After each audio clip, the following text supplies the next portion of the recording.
get ourselves started now. Turn on my spooky ambience. Boop. Oh wait, wrong button. Boop. Where am I? Why am I not here? Where am I? There I am. There I am. There's me. Hello everyone. I forgot to do wait a minute, I forgot to do something. Usually I have the title of the book off to the side. And I forgot to do that. Whatever, it's fine. Hello, Ryunumi. Welcome in. Very lovely to have you. Okay. So, real quick, I didn't do a stream on Tuesday. I was feeling kind of sick, and I didn't have it in me. My heart just wasn't feeling it. I could have done a stream tomorrow, like I usually do, but I was like, it's been a while, and I really want to just read for a while. I don't want to play. I don't want to play no games. I don't want to go outside. I just want to read a book. I'm whoever at work. Do you think you'll do another one of these streams another time? Oh, absolutely. I try to do these on Tuesdays and Fridays, and I also have a link to the VOD channel in the About section. So that's where I've been putting all of the like YouTube recordings. So yeah, I will 100% be doing this again. I want to make this. I'm making this a regular thing. So with that said, like I said, I could have done one tomorrow, like I'd initially planned, but I don't know. It's been a while since it's been a little bit since I was reading. Last Thursday we did a movie stream, which unfortunately I think I'm kind of fighting putting it up on YouTube because it's last time I did gave me like a copyright problem for like 1 second of audio, and it was taking hours for it to like ungoof itself. Good. Oh, sick. Thank you. Good luck with the stream. Thank you very much. Thank you very, very much. I hope your workday is calm and low stress. May your workday not be soul crushing and rending your spirit of your body. Let's see. I don't think I have any other little cleanup to do or anything to talk about. I usually... let's see. If you guys don't mind me doing this, I'm gonna talk while I do this. Let's see. Gothic... horror... Hold on a second. I'm taking you with me. Let's see. Gothic... No, wait. Gothic...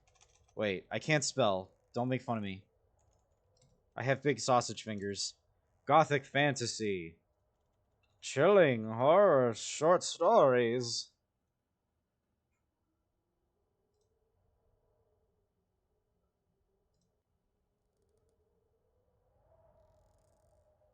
Okay. Can I... Wait a minute. Can I get... Yeah, there we go. Give me that one. I should have done this before we got started. I really should have done this before we got started. Wait, no, not that one. That one wants to save weird. Whatever, it's fine. It doesn't matter. Boop. Whoops. I'm all goofing around. I'm all messed up. I'm ruining everything. Are we back? Okay, we're back. I just need to put the cover of the book in the corner.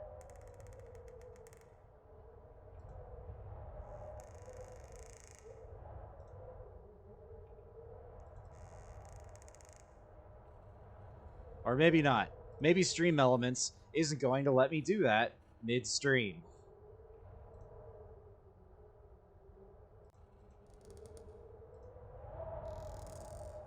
Are you not going to let me do that? Oh, wait, no. I'm just missing the button that says dashboard. I am so sorry. Oh, I should have done this before the stream started. Okay, book titles. Let me go over here. Let me change my image. You can't see what I'm doing, but I'm doing things. I'm doing so many things. The things I'm doing, could not believe. Yeah, get it in there. Put it in. Save that. Go away. Go away, Windows. Go away, I don't want you. There we go. There's the book. I want to represent for the actual story that we're reading today. Well, for the book anyway. Okay, now we're ready. Now we're ready to go. All right, let me hop up on my chair. Let me get up on my chair. There we go. Let me get my book out. Nope, that's my snacks. There we go. Okay. All right. I say let's go ahead and get started. If anyone's watching right now, this is a little bit sudden. I usually plan these streams in advance, naturally. But if anyone's watching or listening and the background noise gets too annoying, let me know. I have it set to some 6 hours of abandoned house sounds, you know, for some ambience. But if it gets annoying, let me know. Alright. Let's go ahead and get ourselves started. No, I don't want to read the forward. Alright. First story of the night. Ecdysis. Ecdysis. By Rebecca J. Allred. The waiting room is empty, but it isn't quiet. Behind the door marked private, a woman chokes out wet, anguished sobs. Dr. Allison's secretary pretends not to notice. She greets me with a practiced, professional smile that lacks even a hint of warmth, and asks me to wait. Wait. For what? I'm the last patient of the week. Always have been. Always will be. It's not like there's a line.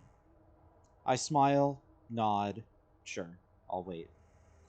The secretary punches a few buttons, clicks the mouse once, twice, drags something across the screen, double-clicks and resumes typing. Once I arrived early and caught her snooping through the patient files.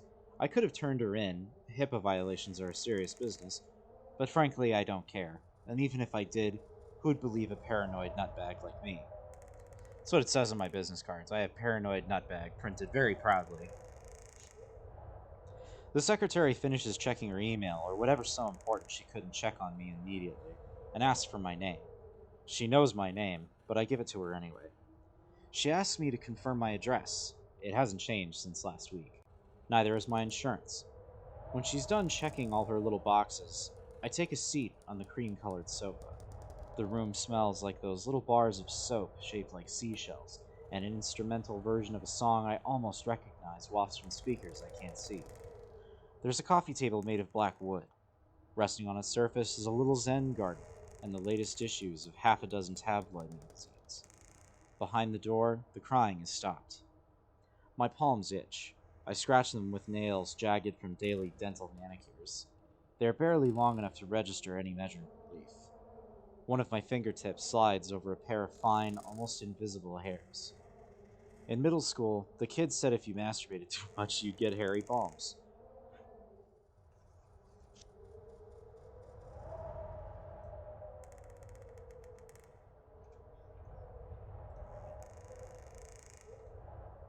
Hold on, I'm trying to do a bit. Damn it. I'm trying to do a bit.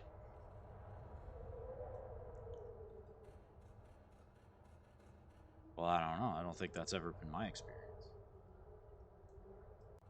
I'm king of comedy. I'm very funny. Everybody laugh. I didn't even make a joke. Whatever. We're moving on. I lost my place. I need a counter for how many times I lose my place while I'm reading. I don't masturbate, and the hairs of my palms aren't really hairs. Boy, that's an out of context sentence to come back to. I don't masturbate. On the hairs on my palm, they aren't really hairs. They're something else. That's the true horror. Delusional parasitosis, eponymously known as Ekbon syndrome. I read that one in Dad's medical text back when I wanted to be a doctor too. Is the medical name for my particular brand of nutbaggery, or it would be if the bugs infesting my body were all in my head, like Dr. Allison says. They are in my head.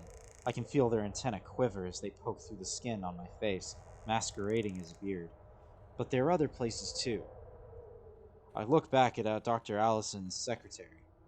She's working on the computer again, getting ready to go home for the long weekend. Mentally, she's already gone, and so she doesn't see me pinch the hairs, pluck a beetle from my palm, and toss it into the Zen garden on the table. It lands on its back, legs combing the air for a few moments before it rights itself and burrows itself beneath the sand. The door to Dr. Allison's office opens. A short woman with puffy eyes and dark hair pulled back into a tight ponytail exits. Her son is dead, just like my mom. I know, because Dr. Allison's secretary is the only one who's been snooping in the patient files. Lately, I've been thinking about this woman. Every week, I think about stopping her as she passes me in the soap-scented waiting room, wrapping her in my arms and allowing sorrow to flow freely between our wounded souls. We would share everything, she and we would be made whole again. The woman's eyes never leave the floor as she moves across the room, her shoes whispering against the high-quality beige carpet and carrying her out of the building. Dr. Allison lingers in the frame of the door marked private. She invites me inside. Dr. Allison isn't my first shrink, and she won't be my last. The first therapist was Dr. Carlson. He went to medical school with my dad. I went to see him when the bugs first showed up. Back then, they didn't call it delusional parasitosis. I know, because Dad has copies of all my medical records up until the age 18 in a locked drawer in his office. They sit right on top of Mama's. Dr. Carlson was cool. He had red hair and a beard and smoked cigars, not during our sessions, but always when he came over to drink wine and talk shop with Dad. He told me the bugs were all in my head too, but that it wasn't my fault because Mama had put them there. They were contagious, like the chickenpox. So Mama had to go to the hospital for a while. When Mama went away, so did the bugs. Folie à deux is French for a madness shared by two. The medical term is shared psychotic disorder. That's what's written in my clinic notes from Dr. Carlson. Dr. Allison's office doesn't smell like soap. It smells like lavender and tears. There's no music in here. Only the soft, predictable tick of a clock, counting down the minutes with malign diligence. The walls are lined with bookshelves, neatly organized. A desk with a computer, a stack of folders, patient files, a fountain pen, and a lead crystal paperweight is nestled in the corner. Near the center of the room are a high-back leather chair and a couch. She sits in the chair and gestures to the couch. Usually I lie down. Today I sit. She comments on my beard, says she likes it. She's lying. And then asks how the last week has been. I tell her my roommate is mad at me because he thinks I killed his cat. She asks if I did, and I tell her I didn't. I'm lying, sort of. And she asks how that makes me feel. I tell her I feel itchy.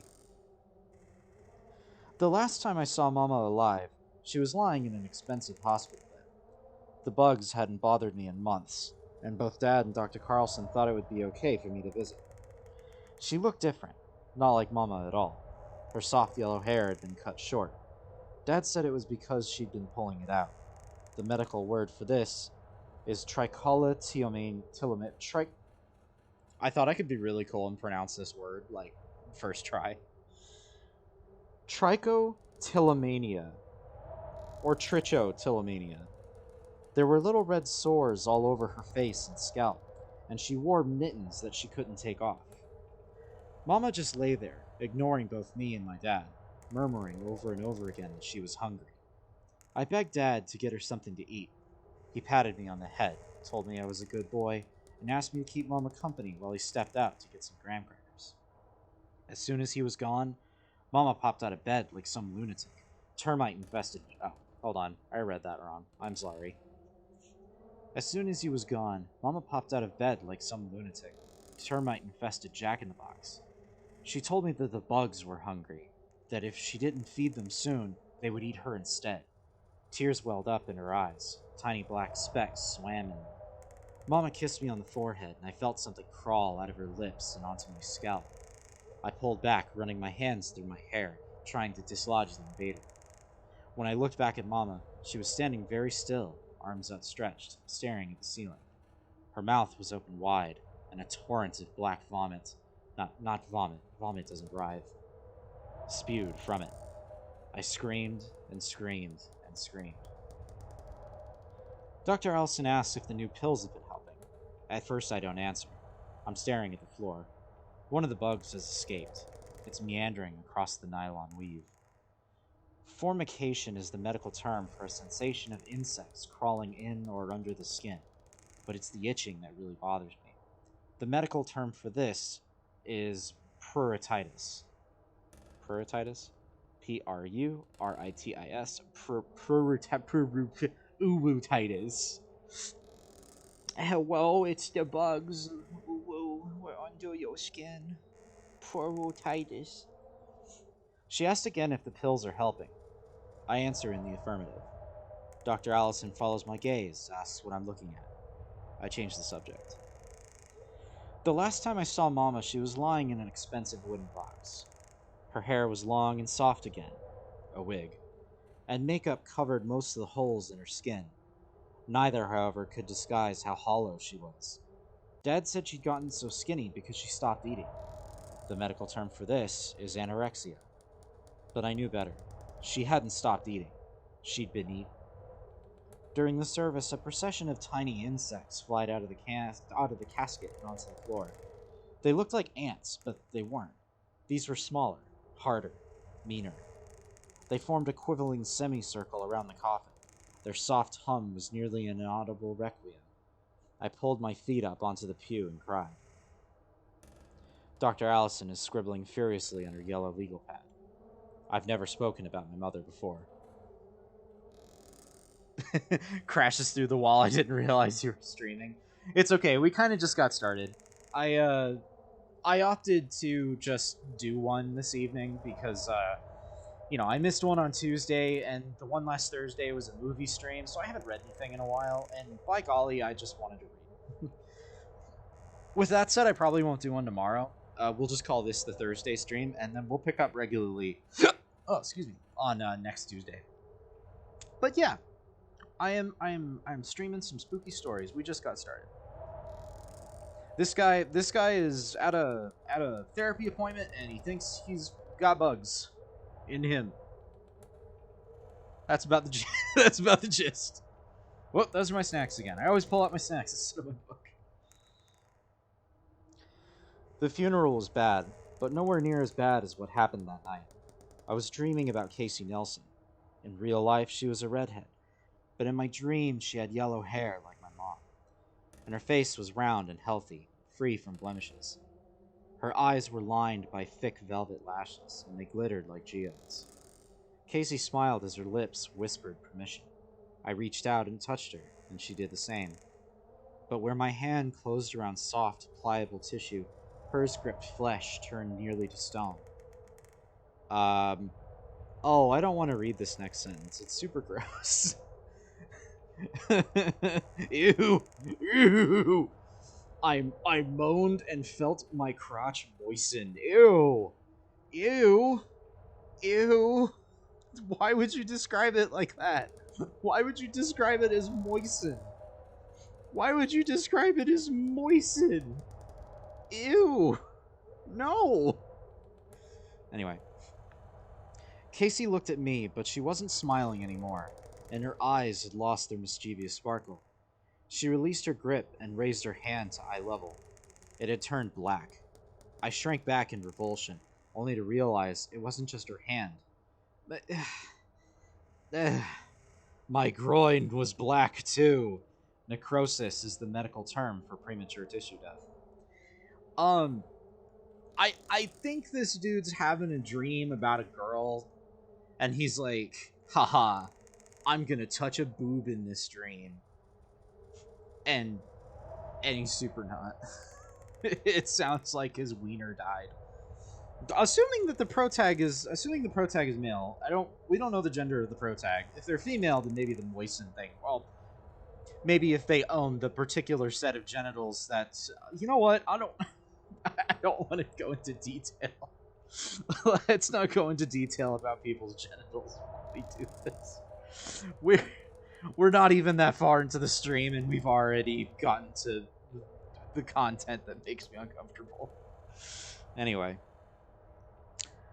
necrosis is the medical term for premature tissue death. At first, I didn't think there could be anything worse than a lapful of necrotic.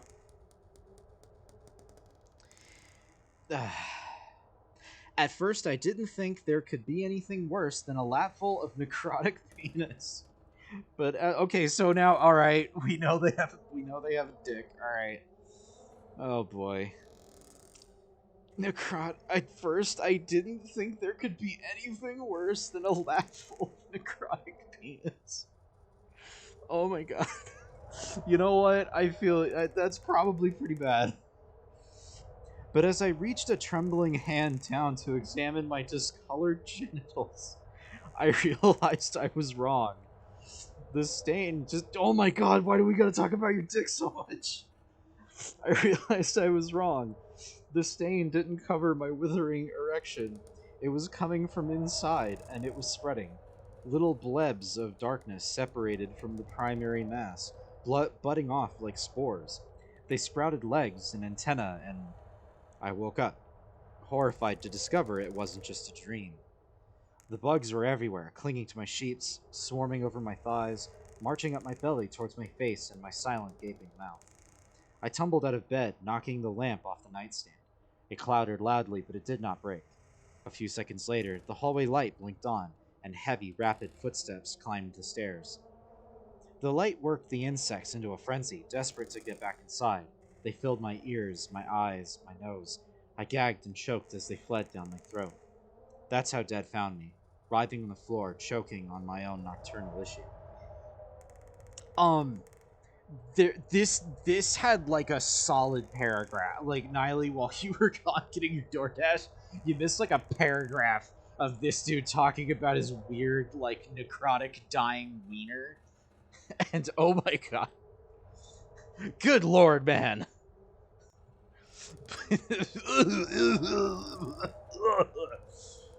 I'm sorry I said that while you're probably trying to eat your food. Anyway, I really hope this guy doesn't talk about his dick again. I tell Dr. Allison that it's my fault, that Mama is dead because I couldn't help her. My beard quivers and I tug at it, dislodging a handful of beetles in the process. Dr. Allison asks what I think I could have done to help Mama. She doesn't notice the insects tumble from my fingers and scurry towards her. I explain that the infestation is too much for a single person to accommodate. Mama hadn't been trying to kill me that day in the hospital, as I'd thought at the time. We'd shared the burden before, and she desperately needed to share it again. But I had been too afraid. I hadn't understood. She tells me that this is a major breakthrough, that the insects are just a representation of suppressed guilt, that all I have to do is learn to accept that I am blameless in my mother's death, and the bugs will go away. The itch is almost unbearable now. After that night, Dad and I didn't talk much. He assured me that what happened was just a normal part of growing up, and that Mama's death was responsible for transforming a normal, run-of-the-mill wet dream, the medical term is nocturnal emission, into the nightmare I had experienced. Whether I tried to broach the subject of my affliction, Dad would just turn away and tell me to discuss it with Dr. Carlson, then Dr. Leavitt, then Dr. Kottner. He was incapable of sharing the burden of my illness any further than financing its treatment. If he suspected anything when the Girl Scout disappeared while selling cookies in our block, he never said a word. Maybe because after that, things got better. A lot better, for a while. After nearly a decade of doctors and drugs, I stopped scratching and started sleeping again. After nearly a decade of doctors and drugs, I'd stopped scratching and started sleeping again. That was the stretch where both Dad and I thought I was well enough to pursue a career in medicine after all. I moved out, enrolled in pre-med classes, and even took the MCAT. Scored damn well, too. I was out celebrating with some classmates who had also scored well when I felt the twinge. I always got a little anxious when something itched. I couldn't help it. It was conditioned response, but this was different. The tickle between my left index finger and thumb wasn't the usual pruritoceptive itch. That's the medical term for an itch originating on the skin. I learned to accept as part of my human physiology. It was deeper, and as the weeks passed, it grew in both distribution and intensity. Hey, can we cut back to what you were talking about, a Girl Scout disappearing? Can we talk about that? Can we talk about what the fuck that means, homie? What the fuck is that supposed to mean? What did you do? I tell Dr. Allison that Mama's isn't the only death I'm responsible for, and she frowns, the excitement of our breakthrough melting from her face. I tell her I lied about my roommate's cat, that it had been an experiment because I felt so badly about the homeless woman and the Girl Scout, especially since she'd been an accident. I stand and pull my shirt over my head, revealing constellations of angry red sores. I scratch at them, and Dr. Allison asks me to please return to my seat. Her face is calm, but her eyes are broadcasting an SOS to an empty ocean. She knows her secretary has gone home. There is nobody here to help her. I am the last patient of the week. Always have been. Always will be. It was Dad's birthday, and he invited me over for dinner. He'd been pressuring me about medical school applications, and that night, I finally mustered the courage to tell him what I'd known for the better part of the semester. That no matter what my MCAT scores had been, or how outstanding my letters of recommendation were, I would not be attending medical school the following fall. The only explanation necessary for me was to roll up my sleeves. When Dad saw those familiar craters, his face became an amalgamation of disappointment and rage. We spent the rest of the evening in silence. I thought he might never speak to me again, but as I was leaving, he told me to expect a call from Dr. Allison's office the following day. Cruising past City Park on my way home, the itch flared so intensely I couldn't resist. I needed to rub my shrieking eyeballs. If there had been anyone else on the road, I'd have caused an accident for sure. I piloted the vehicle into 3 parking spaces and rubbed and scratched until my eyelids were swollen and my cheeks were soaked with tears. I opened the door and tumbled out of the car. The cool autumn air acted as a salve against my hot, prickling skin, and it chased away the rank aura of failure that had shrouded me since realizing a normal life was forever beyond my reach. I didn't dare get back in my car, so I walked, following the cement perimeter, for about half a mile before the itch flared again. I'd never entered the park after dark before, but the insanity burning just beneath my skin compelled me to abandon the sidewalk and venture into the wooded area. The prickling discomfort dulled, but did not abate, and I trudged deeper into the park. At the center was a playground. A pair of swings twirled lazily in the gentle breeze, inviting me to sample the careless freedom of childhood. As I approached, a shape broke free from the shadows. I froze, fearful of what it might be, what it might want, but it was just a homeless woman. She asked if I had any spare change. I didn't.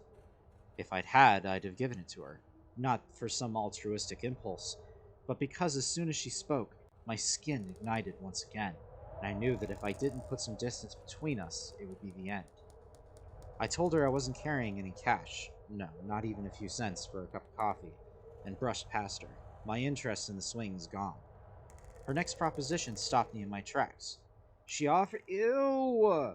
Ew! Stop! Stop talking about your dick! Ew! She offered to... She offered to play... She offered to play a fun little game. That's what she did. She offered to play Smash. And she's like, we'll play Smash together. And I'll be happy. That's what happened. And all my, the medical term for this is fellatio. The medical term for this is fellatio. It's the medical term for Smash. In all my years, I'd never had a girlfriend. Had not so much kissed a girl, or a guy for that matter. Opting instead to... Whoa! He's bisexual! Didn't know that! A guy for that matter. Opting instead to avoid any and all forms of sexual stimulation, as if they might spell death. If not for me, then for the object of my desire. The only desire within me was that, at that moment, was to relieve the horrible itch. Despite my disgust, I knew that if it wasn't now, it would be later. And I really did feel badly about the girl. Stop. I'm just getting really concerned about what this girl. The fucking girl's doing. I even kept one of her missing posters folded between the pages of my dad's old diagnostic and statistical manual, next to a copy of Mama's birth certificate. With a flavor of bile creeping up my throat, I turned to face the woman and accepted. Ew! Ew! They're playing Smash. They're playing Smash Brothers. That's what's happening.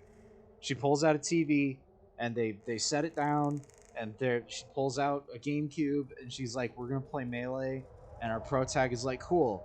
I'm not a weird, creepy, sexual weirdo full of bugs.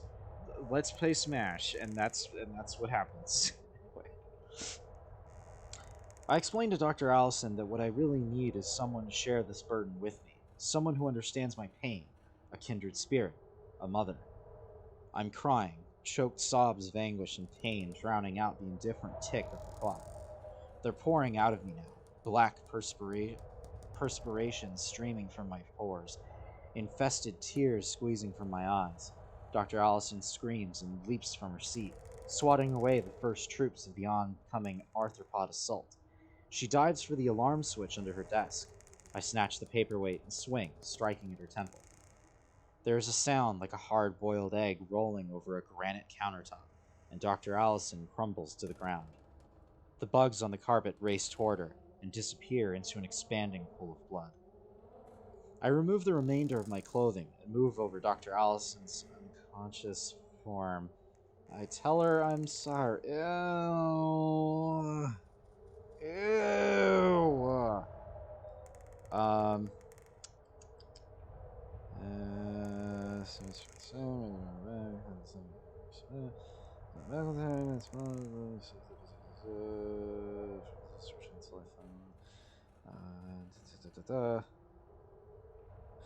I'm gonna skip like a whole ass paragraph here. I was not prepared.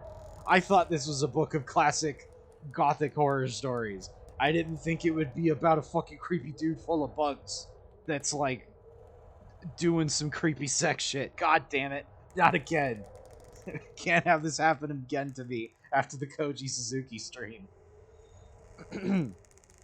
Let's see. Okay, so the bugs eat the therapist. That's all you really need to know. The bugs eat the therapist, and then like, he goes through her like Rolodex or his file paperwork and just like takes his name out of it.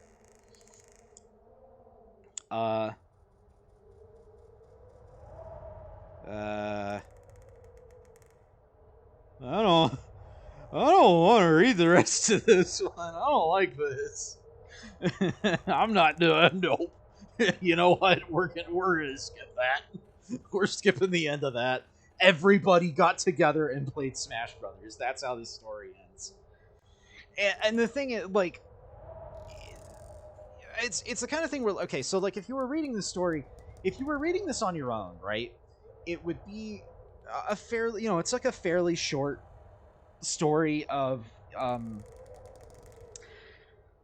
guy who's like, oh, does he have like a mental condition, or does he literally have bugs under his skin? And then it's like kind of slowly revealed that like, yeah, he actually super does. He has a lot of bugs under his skin, and they fucking eat people. But he's also a weird pervert. So like, I don't know. It's uncomfortable. It probably sets out to do what it wants to do, but I don't want to read it on stream. That's not what I thought this book was. That's not what I thought was happening. Anyway. Man, shit in the fuck. Alright. I hope you don't mind. I hope you guys don't mind that whenever stories get too like colorful on this stream for me, that I'm just gonna start making shit up. I'm just gonna start making stuff up. And then I called her mama, and then they all played Smash Brothers. They all played Smash Brothers Melee, and that's the end of the story. He got better. Everything was fine and nobody got hurt. Alright. Alright, let's see if we can get any luck on the next one. This one is titled The Damned Thing by Ambrose Bierce. By the light of a tallow candle, which had been placed on one end of a rough table, a man was reading something written in a book. It was an old account book, greatly worn, and the writing was not apparently very legible, for the man sometimes held the page close to the flame of the candle to get a stronger light upon it. The shadow of the book would then throw into obscurity a half of the room, darkening a number of faces and figures, for besides the reader, 8 other men were present. 7 of them sat against the rough log wall, silent and motionless, and the room being small, not very far from the table, by extending an arm, any one of them could have touched the 8th man, who lay on the table, face upward, partly covered by a sheet, his arms at his sides. He was dead. Are you sure? Are you sure he's dead? Sounds pretty dead, but are you sure he's dead?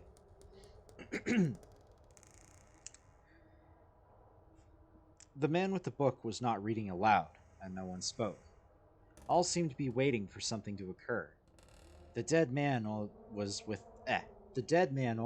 without exception. From the blank darkness outside came in, through the aperture that served for a window, all the ever unfamiliar noises of night in the wilderness, the long, nameless note of a distant coyote, the stilly, pulsing thrill of tireless insects in trees, strange cries of night birds, so different from those of the birds of day, the drone of great blundering beetles, and all of that mysterious chorus of small sounds that seem always to have been but half heard, when they have suddenly ceased, as if conscious of an indiscretion. But nothing of all this matters matters of no practical importance. That was obvious in every line of their rugged faces, obvious even in the dim light of the single candle. They were evidently men of the vicinity, farmers and woodsmen. The person reading was a trifle different. One would have said of him that he was of the world, worldly, albeit God, this is written so weird. Albeit there was that in his attire which attested a certain fellowship with the organizations of his environment. His coat would hardly have passed muster in San Francisco.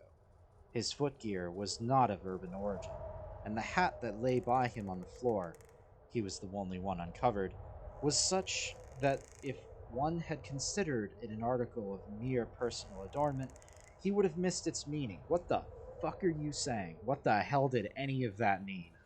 What did any of that mean? In countenance, the man was rather prepossessing, with just a hint of sternness, though he may have assumed or cultivated, as appropriate to one in authority. For he was a coroner. It was by virtue of his office that he had possession of the book in which he was reading. It had been found among the dead man's effects, in his cabin, where the inquest was now taking place. When the coroner had finished reading, he put the book into his breast pocket. At that moment, the door was pushed open, and a young man entered. He clearly was not of the mountain birth and breeding. He was clad in those who do well in cities, his clothing dusty, however, as from travel. He had in fact been riding hard to attend the inquest. The coroner nodded. No one else greeted him. "We have waited for you," said the coroner. "It is necessary to have done this business tonight." The young man smiled. "I'm sorry to have kept you," he said. "I went away, not to evade your summons, but to post to my newspaper on an account of what I suppose I am called back to relate." The coroner smiled. "The account that you posted to your newspaper," he said, "differs probably that which you will give here under oath." "That," replied the other, rather hotly and with a visible flush, "is as you choose. I used manifold paper and have a copy of what I sent. It was not written as news, for it is incredible, but as fiction. It may go as part of my testimony under oath." "But you say it is incredible. You say it is incredible." "That is nothing to you, sir, if I also swear that it is true." The coroner was apparently not greatly affected by the young man's manifest resentment. He was silent for some moments, his eyes upon the floor. The men about the sides of the cabin talked in whispers, but seldom withdrew their gaze from the face of the corpse. Presently the coroner lifted his eyes and said, "We will resume the inquest." The men removed their hats. The witness was sworn. "What is your name?" the coroner asked. "William Harker." "Age?" 27. "You knew the deceased, Hugh Morgan?" "Yes." "You were with him when he died?" "Near him." "How did that happen? Your presence, I mean." "I was visiting him at a place to shoot and fish. A part of my purpose, however, was to study him and his odd, solitary way of life. He seemed a good model for a character in fiction. Sometimes write stories. I sometimes read them." "Thank you. Stories in general, not yours." Some of the jurors laughed. Against a somber background, humor shows high lights. Soldiers in the intervals of battle laugh easily, and a jest in the death chamber conquers by surprise. What the fuck does any of that mean? What the hell are you saying? What is anyone saying?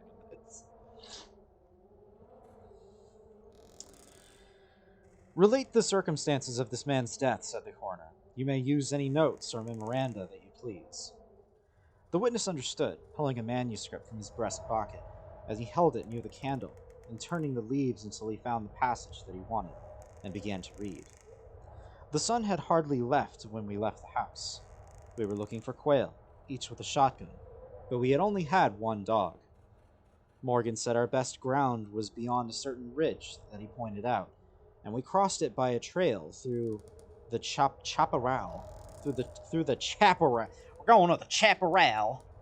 Chaparral. Through the chaparral. Let's look that up. What the fuck is a chaparral? What the hell's a chaparral? We're gonna look up chaparral real quick. Chaparral. What the hell's a chaparral? I spelled it wrong. A thicket of dwarf evergreen oaks, broadly. A dense, impenetrable thicket of shrubs or dwarf trees. What's it look like? Okay, that's nice. Okay. We all learned what a chaparral looks like. Alright, back to the room. We now know what a chaparral is. It's a bunch of plants. A thicket of impenetrable plants. That Google kind of shows me mostly just regular ass plants. Moog, I feel smarter now too. Whenever I'm reading like classic short stories like this, I'm always like finding words that I have no idea what the fuck they mean. And I'm just like, let's go on a field trip to figure out what the hell this means. Thick plants. These plants are thick. THICC thick. Anyway. On the other side was comparatively level ground, thickly covered with wild oats. As we emerged from the chaparral, Morgan was but a few yards in advance. Suddenly we heard at a little distance to our right, and partly in front, a noise as of some animal thrashing about in the bushes, which we could see were violently agitated. "We've startled a deer," I said. "I wish I had brought a rifle." Morgan, who had stopped and was intently watching the agitated chaparral, said nothing, but he cocked both barrels of his gun and was holding it in readiness to aim. I thought him a trifle excited, which surprised me, for he had a reputation of exceptional coolness, even in moments of sudden and immense peril. Ye old short story. I'm not sure if this is classic, but it is something. Yeah, it sure is. Because, like, I kind of just... So this book, I have it in the corner there. It's just like, chilling short stories, gothic fantasy. Haha. I just, like, found this at the used bookstore. And I was like, I'm looking for short horror stories to read on stream. And this is a book of them. So, I will get it. And the first story we read was about some weird sex pervert filled with bugs. I don't know what's gothic fantasy about a weird sex pervert covered in bugs. Anyway. Oh, God damn it. Talk about the fucking sex pervert. Now this is the next word. "Oh, come," I said. You are not going to fill up a deer with quail shot, are you? Still, he did not reply, but catching a sight of his face as he had turned it slightly towards me. I was struck by the pallor of it. Then I understood that we had serious business on hand, and my first conjecture was that we had jumped a grizzly. I advanced to Morgan's side, cocking my piece as I moved. The bushes were now quiet, and the sounds had ceased, but Morgan was as attentive to the place as before. "What is it? What the devil is it?" I asked. That damned thing," he replied, without turning his head. His voice was husky and unnatural. He trembled visibly. I was about to speak further when I observed the wild oats near the place of disturbance moving in the most inexplicable way. I can hardly describe it. It seems as if stirred by a streak of wind which not only bent it but pressed it down, crushed it so that it did not rise, and this moment was slowly prolonging itself directly towards us. Nothing that I had ever seen had affected me so strangely as this unfamiliar and unaccountable phenomenon, yet I am unable to recall any sense of fear. I remember and tell it here because, singularly enough, I recollected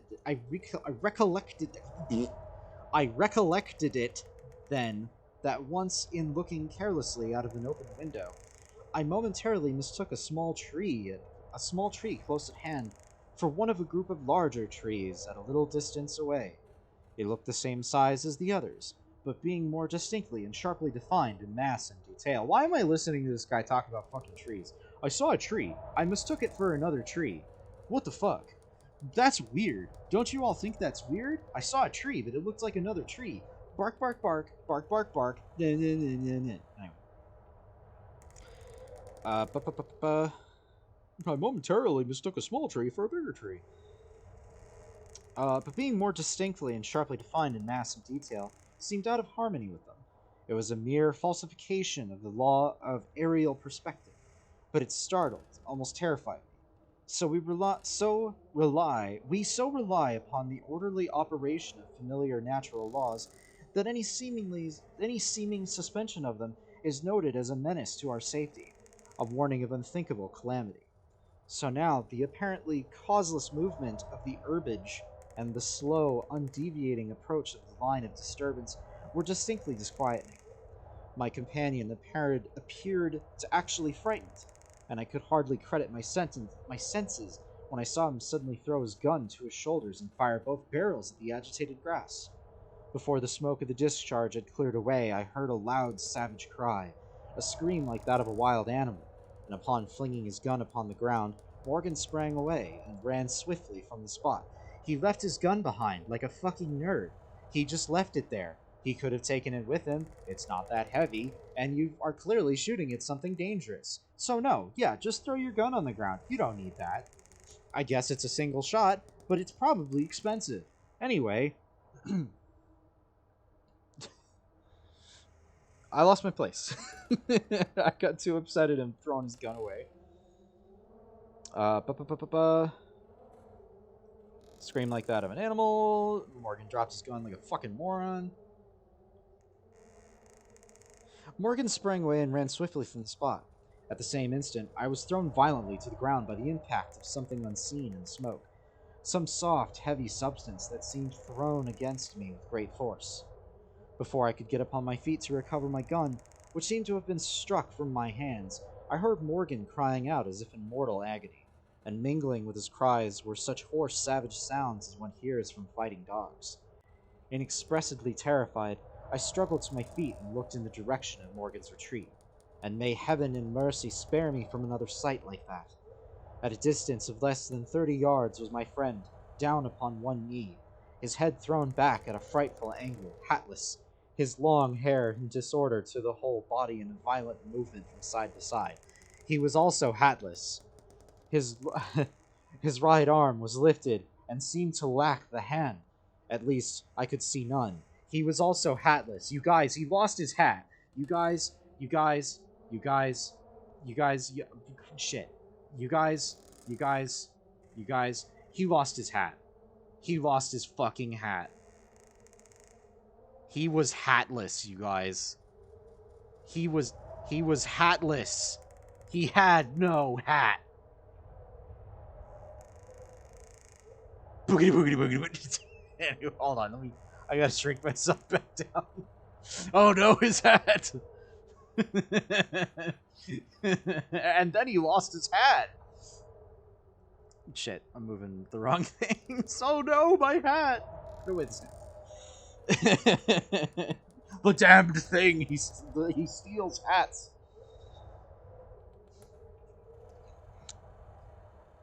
The other arm was visible. At time, oh wait, no. Side to side, backward, forward. His right arm was lifted and seemed to lack the hand. At least I could see none. The other arm was invisible. At times, as my memory now reports this extraordinary scene, I could discern but a part of his body. It was as if he had been partly blotted out. I cannot otherwise express it. Then a shifting of his position would bring it all into view again. All this must have occurred within a few seconds, yet in the time Morgan assumed all the postures of a determined wrestler, vanquished by superior weight and strength. Hulkamania just was running all over this man. The Ooh, it's the damned thing! Ooh, I'm coming at ya! Ooh! Okay, I can't do it. Hold on, I need some water. I tried to do a Macho Man Randy Savage voice. My throat hurts.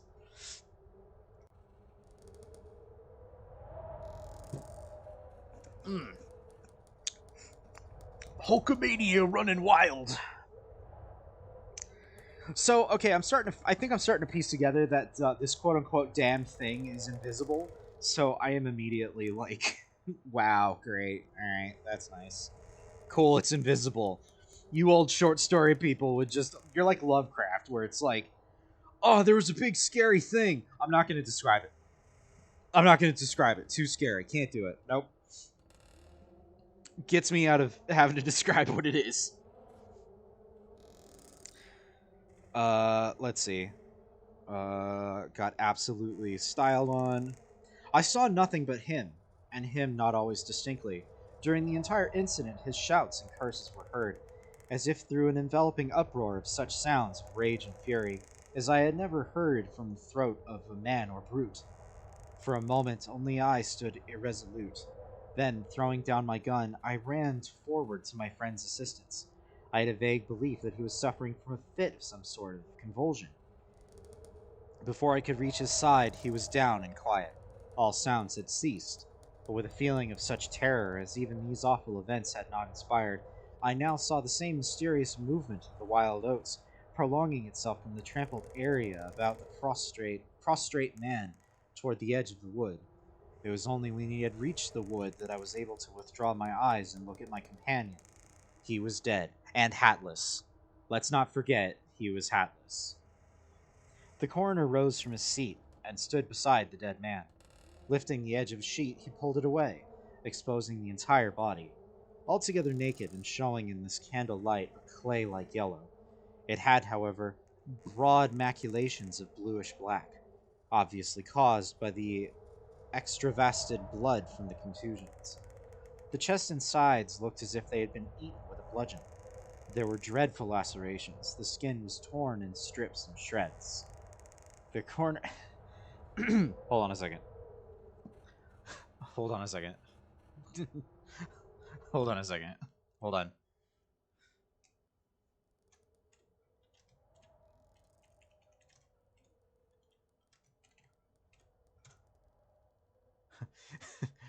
To shreds, you say?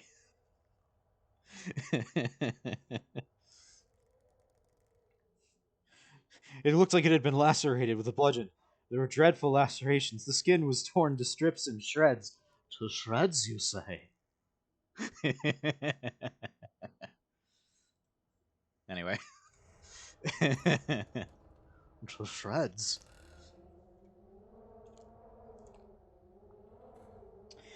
The coroner moved round to the end of the table and undid a silk handkerchief, which had been passed under the chin and knotted on top of the head. When the handkerchief was drawn away, it exposed what had been the throat. Some of the jurors who had risen to get a better view repented their curiosity and turned away their faces. Witness Harker went to the open window and leaned across the sill, faint and sick. Dropping the handkerchief from the dead man's neck, the coroner stepped to an angle of the room, and from a pile of clothing produced one garment after another. each of which he held up a moment for inspection. All were torn and stiff with blood. The jurors did not make a closer inspection. They seemed rather uninterested. They had in truth seen all this before, the only thing that was new to them being Harker's testimony. "Gentlemen," the coroner said, "we have no more evidence. I think your duty has been already explained to you. If there is nothing you wish to ask, you may go outside and consider your verdict. Go to recess. Go get some ice cream, but be back here in 20 minutes. That's the only length of break I'm giving you. If you're not back in 20 minutes, you will get detention." The foreman rose, a tall, bearded man of 60, coarsely clad. "I should like to ask one question, Mr. Coroner," he asked. "What asylum did this your last witness escape from?" "Mr. Harker," said the coroner gravely and tranquilly, "from what asylum did you last escape?" "Oh! Get wrecked." "If you have done insulting me, sir," said Harker as soon as he and the officer were left alone with the dead man, "I suppose I'm at— Oh, wait a minute. I skipped a line. I'm sorry. Don't beat me up." Harker flushed crimson again, but said nothing, and the 7 jurors rose and solemnly filed out of the cabin. "If you have done insulting me, sir," said Harker, as soon as he and the officers were left alone with the dead man, "I suppose I am at liberty to go?" "Yes." Harker started to leave, but paused with his hand on the door latch. The habit of his profession was strong in him, stronger than his sense of personal dignity. He turned about and said, "The book that you have there, I recognize it as Morgan's diary. You seemed greatly interested in it. You read in it while I was testifying. May I see it?" "The public would like—" "The book will cut no figure in this matter," replied the official, slipping into his coat pocket. "All the entries in it were made before the writer's death." As Harker passed out of the house, the jury re-entered that stood about the table on which the now covered corpse showed under the sheet with sharp definition. The foreman seated himself near the candle, produced from his breast pocket a pencil and a scrap of paper, and wrote rather laboriously the following verdict, which, with various degrees of effort, all signed.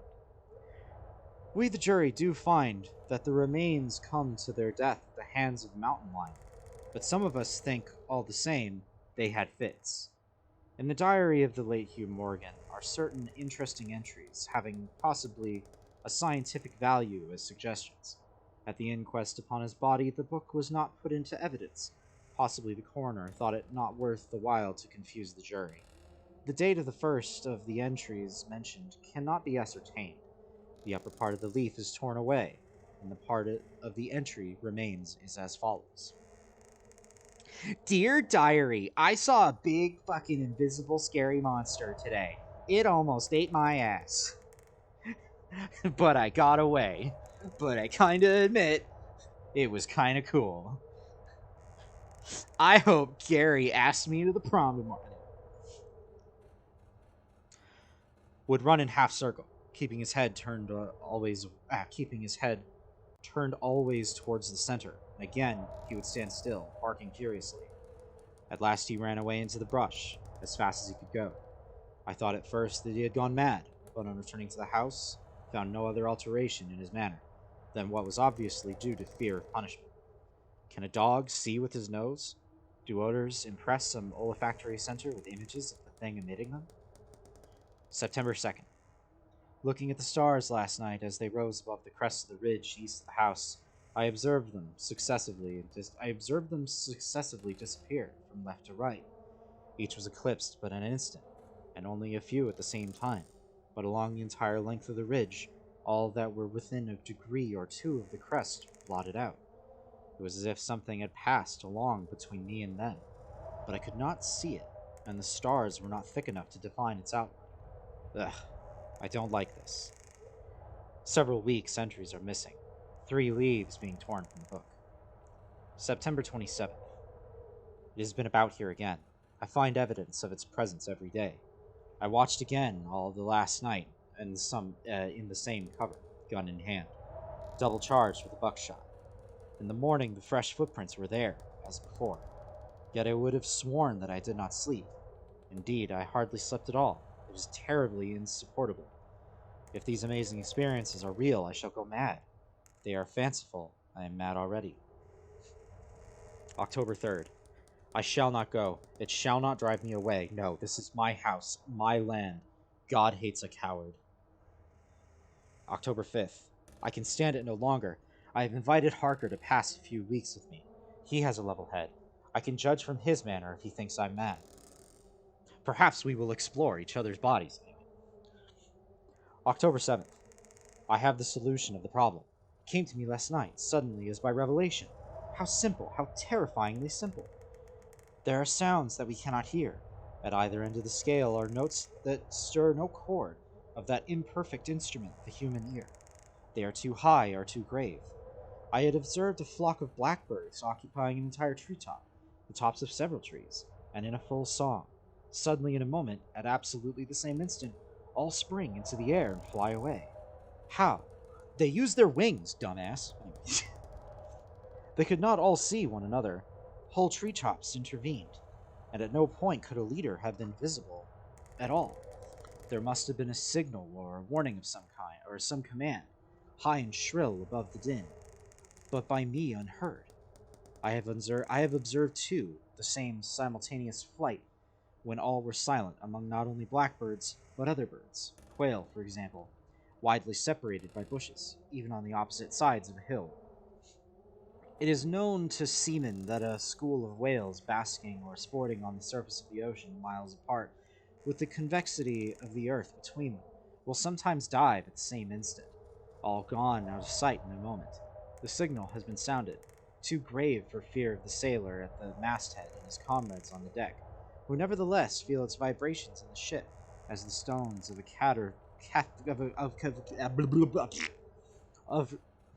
who nevertheless feel its vibrations in the ship as the stones of a cathedral are stirred by the bass of an organ. As with sounds, so with colors. At each end of the solar spectrum, the chemist can detect the presence of what are known as actinic rays. They represent colors, integral colors in the composition of light, which we are unable to discern. The human eye is an imperfect instrument. Its range is but a few octaves of the real chromatic scale. I am not mad. There are colors we cannot see, and God help me, the damned thing is of such a color. And that's the end of that story. That's the end of that's how that story ends. A guy gets killed by an invisible monster, and then we read his diary where he's like, I think there's an invisible monster? I think there might be an invisible monster. He might try to get my hat. He might try to get my hat. I have to be careful. Yeah, actually, okay, real talk though. Yeah, I didn't hate that. You know what? What was the name of that one? That was called The Damned Thing. Let's go to the internet again.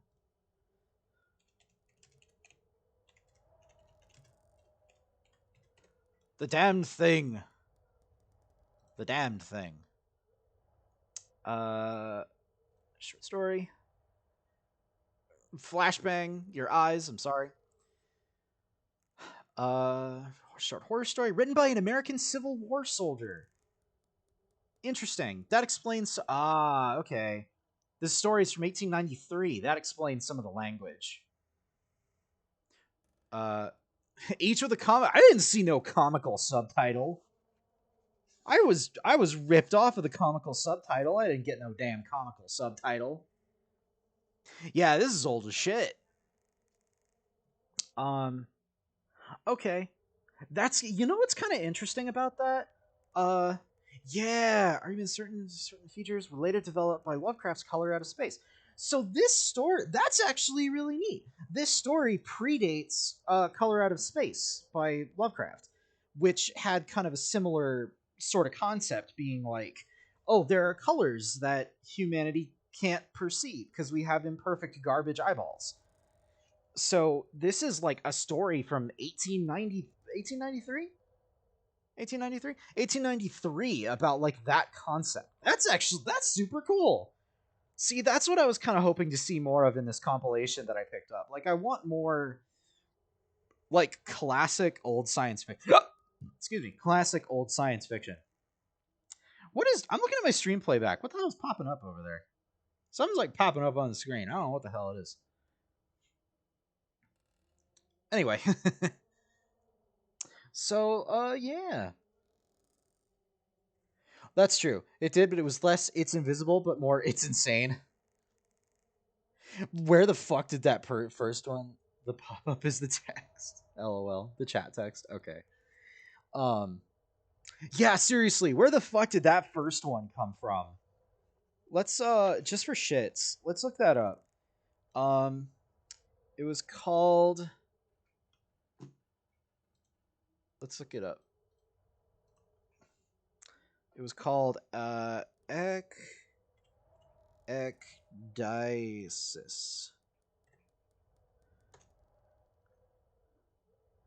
Process of shedding the old skin in reptiles or casting off the outer cuticle of insects. Ah, interesting. And then the author was Rebecca J. Allred.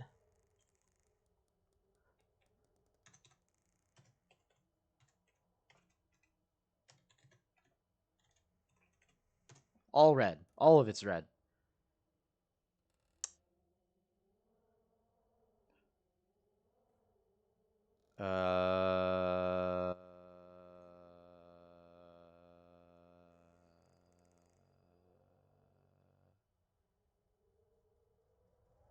Oh, she has a Twitter.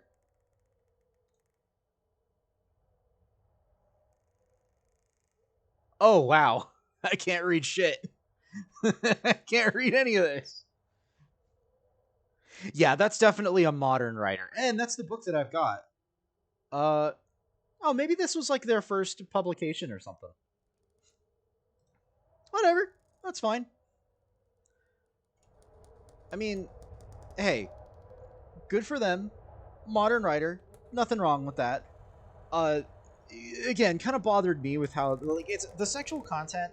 It would bother me under regular circumstances, but it also bothers me in the context that, like, I'm trying to have, like, a relatively entertaining stream. But the thing is, like, I kind of don't want to get too real. I want to keep things more on the spooky end than going for, like... Yeah, they really kind of went for a gross out angle rather than, like, a story angle. I'll admit that I think that there were parts of that story that were really good ideas. And I think that on its own, it still works. I just didn't want to read out loud the more, like... creepy pervert section. I didn't want to read that part. But hey, we have the next story here was by the same author as this last one, so maybe we're in for another good one. Let's see. It's about 5:30. We started about an hour ago. Nah, we can keep going. I don't think I need a break yet. I still have water. Let me grab a little drink.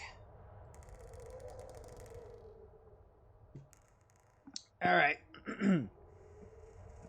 For you, it's like 8:30. Well, no, I was about to say, well, don't stay up too late on my account. And then I'm like, it's 8:30. It's not really that late. All right.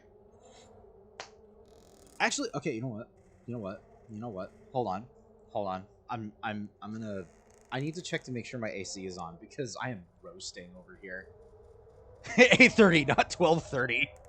Hold on a second. Where's my BRB button? Don't go anywhere. Don't go anywhere. I'm gonna be right back. I'm gonna be right back.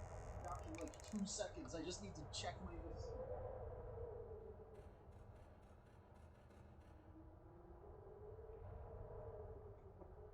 It's like 100 bajillion goddamn ass degrees outside.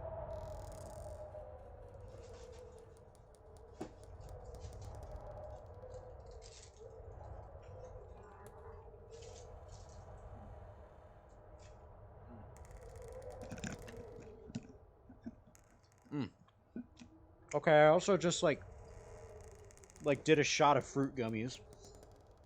It just ate like shove a whole pack of fruit gummies in my mouth. Snack. Hold on.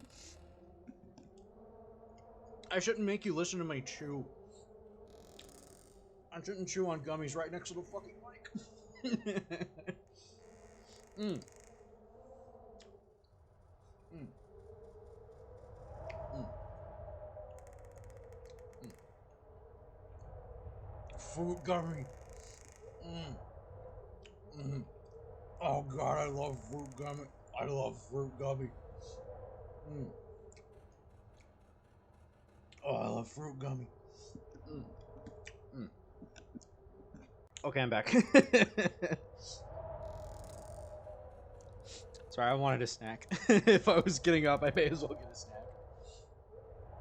But I'm now air conditioned, and I am now ready to proceed. Okay, our next story, Beyond the Wall, by Ambrose Bierce. Many years ago, on my way from Hong Kong to New York, I passed a week in San Francisco. A long time had gone by since I had been in that city, during which my ventures in the Orient had proposed beyond my hope. I was rich and could afford to revisit my own country to renew my friendship with such of the companions of my youth as still lived and remembered me with the old affection. Chief of these, I had hoped, was Mohan Dampier, an old schoolmate with whom I had held a desultory correspondence, which had long ceased, as is the way of correspondence between men. As is the way of correspondence between men. Men. Gotta keep that correspondence desultory. I'm gonna look up desultory. Desultory. Desultory definition. What is desultory? Lacking a plan, purpose, or enthusiasm. My life is desultory. Okay, anyway. I had to look up desultory. I was very curious. I assume the opposite of sultry. It's desultory. You know what? Fuck you. Desultory is your femme fatale. You may have observed that You may have observed that the indisposition to write a merely social letter is in the ratio of the square of the distance between you and your correspondent. It is a law. I remember Dampier as a handsome, strong young fellow of scholarly taste, with an aversion to work and a marked indifference to many of the things that the world cares for, including wealth, of which, however, he had inherited enough to put him beyond the reach of want. He was a quirked up white boy, goated with the sauce, breaking it down, sexual style. Oh, hey, Grim, welcome on in. Good to have you. I lost my place. Let's see, aversion to work, quirked up white boy. In his family, one of the oldest and most aristocratic in the country, it was, I think, a matter of pride that no member of it had ever been in trade nor politics, nor suffered any kind of distinction. Mohan was a trifle sentimental, and had in him his singular element of superstition, which led him to the study of all manner of occult subjects. Although his sane mental health safeguarded him against fantastic and perilous faiths, he made daring incursions into the realm of the unreal, without renouncing his residence in the paltry surveyed and chartered region of what we are pleased to call certitude. What the fuck are you fucking saying? Fucking word salad. The night of my visit to him was stormy. The Californian winter was on, and the incessant rain splashed in the deserted streets, or lifted by regular gusts of wind, was hurled against the houses with incredible fury. With no small difficulty, my cabman found the right place, away out toward the ocean beach, in a sparsely populated suburb. The dwelling, a rather ugly one, apparently stood in the center of the grounds, which, as nearly as I could make out in the gloom, were destitute of either flowers or grass. Homie, your house sucks. Your house looks like shit. Hate it. Hate the vibes here.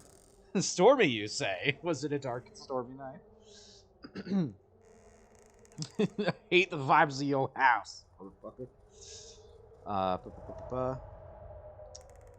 3 or 4 trees, writhing and moaning in torment of the tempest, appeared to be trying to escape from their dismal environment and take a chance on finding a better one out at sea.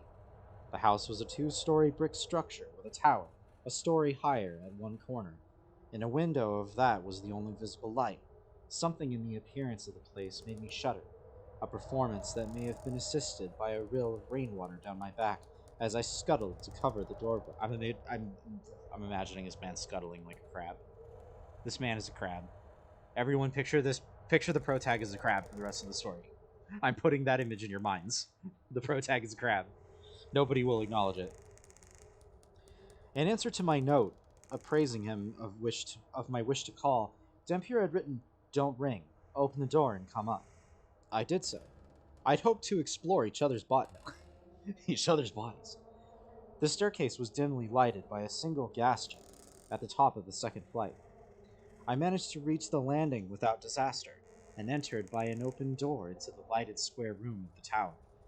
Dampier came forward in a gown and slippers to receive me, giving me that greeting that I had wished, and if I had held a thought that it might more fitly have been accorded me at the front door, the first look at him dispelled any sense of his inhospitality. I tried very hard to get through that sentence. He was not the same, hardly past middle age. He had gone gray and had acquired a pronounced stoop. His figure was thin and angular, his face deeply lined, his complexion dead white, without a touch of color.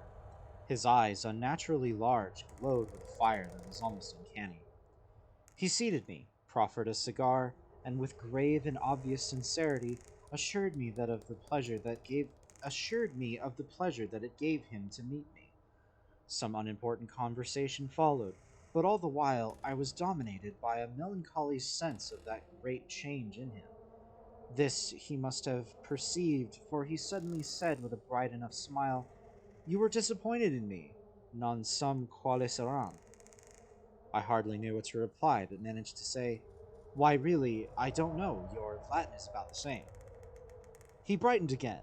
"No," he said, "being a dead language, it grows in appropriateness. But please, have the patience to wait. Where I am going, there is perhaps a better time. Will you care to have a message in it?" The smile faded as he spoke, and as he concluded, he was looking into my eyes with a gravity that distressed me. Yet I would not surrender myself to his mood, nor permit him to see how deeply his prescience, how his, deeply his prescience of death affected me. "I fancy that it will be long," I said, "before human speech will cease to serve our need, and then the need, with its possibilities of service, will be past." I don't know what these guys were saying. He made no reply. I too was silent, for the talk had taken a dispiriting turn, yet I knew not how to give it a more agreeable character. Suddenly, in a pause of the storm, when the dead silence was almost startling by contrast with the previous uproar, I had heard a gentle tapping, which appeared to come from the wall behind my chair. The sound was such as might have been made by a human hand, not as upon a door by one asking admittance, but rather, I thought, as an agreed signal, an assurance of someone's presence in an adjoining room. Most of us, I fancy, have had more experience of such communications than we should care to relate. God, when we read Lovecraft last week, we were talking about how he took like a billion words to say fucking nothing. This is, oh man, oh I wish we were reading Lovecraft again, because boy, this guy takes a long time to say stuff. Woof. Okay. I glanced at Dampier. If possibly there's something of amusement in the look, he did not observe it. He appeared to have forgotten my presence, and was staring at the wall behind me with an expression in his eyes that I am unable to name, although my memory of it is as vivid today as it was my sense of it back then. The situation was embarrassing. I rose to take my leave, and this seemed to recover himself. "Please be seated," he said. "It is nothing. No one is there." But the tapping was repeated, and with the same gentle, slow insistence as before. "Pardon me," I said. "It's late. May I call tomorrow? This is creeping me out. You're weirding me out. I hate the vibes in this place. I'm hearing tippy-tappy tippy-tappies, and they're making me very sad. He smiled, a little melancholically, I thought. It is very delicate of you, said he, but quite needless. Really, this is the only room in the tower. No one is there. At least. He left the sentence incomplete, rose, and threw up a window, the only opening in the wall from which the sound could have seemed to come. See? Not clearly knowing what else to do, I followed him to the window and looked out. A street lamp, some little distance away, gave enough light through the murk of the rain that was again falling in torrents to make it entirely plain that, indeed, no one was there. In truth, there was nothing but the sheer blank wall of the tower. The vibes here are rancid. Dampier closed the window and signing me bleh, bleh. Dampier invited me to play Smash. That's what we did. No, actually, no, he didn't. I'm gonna use that as my censor for whenever like more creepy sex shit comes up. God, Grim, you missed it. The first story that I read was like, because these two have been like old ye-timey story, spooky nonsense. The first story was straight up just about like some weird sex pervert full of bugs, and we were like, "What the fuck?"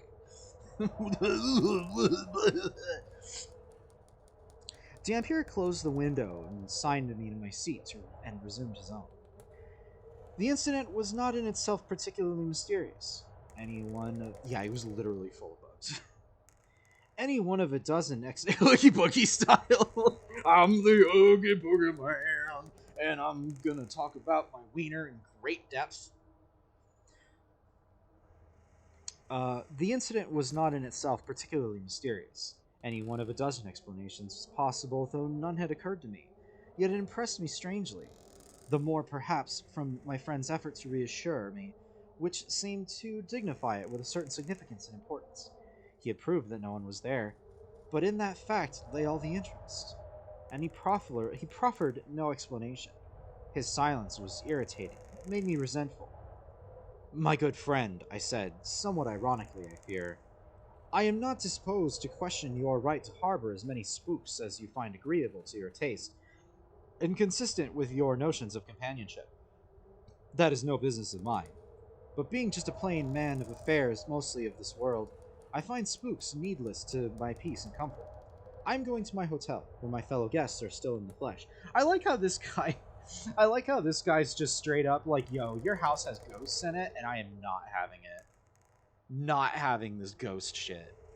This is just, you know what? Not doing it. He's like, nope, I'm leaving. See ya. See you later, fucker. I'm out of here. I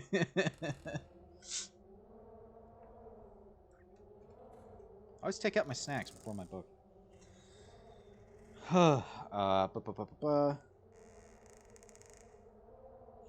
It was not a very civil speech, but he manifested no feeling about it. Kindly remain, he said. I am grateful for your presence here. What you have heard tonight, I believe myself to have heard twice before. Now I know that it is no illusion. That is much to me more than you know. Have a fresh cigar and a good stock of patience while I tell you the story.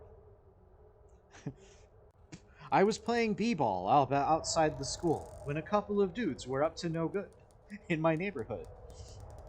And my mama said, you're going to live with your aunt and uncle in Bel Air. That's how the song goes, right? I don't remember.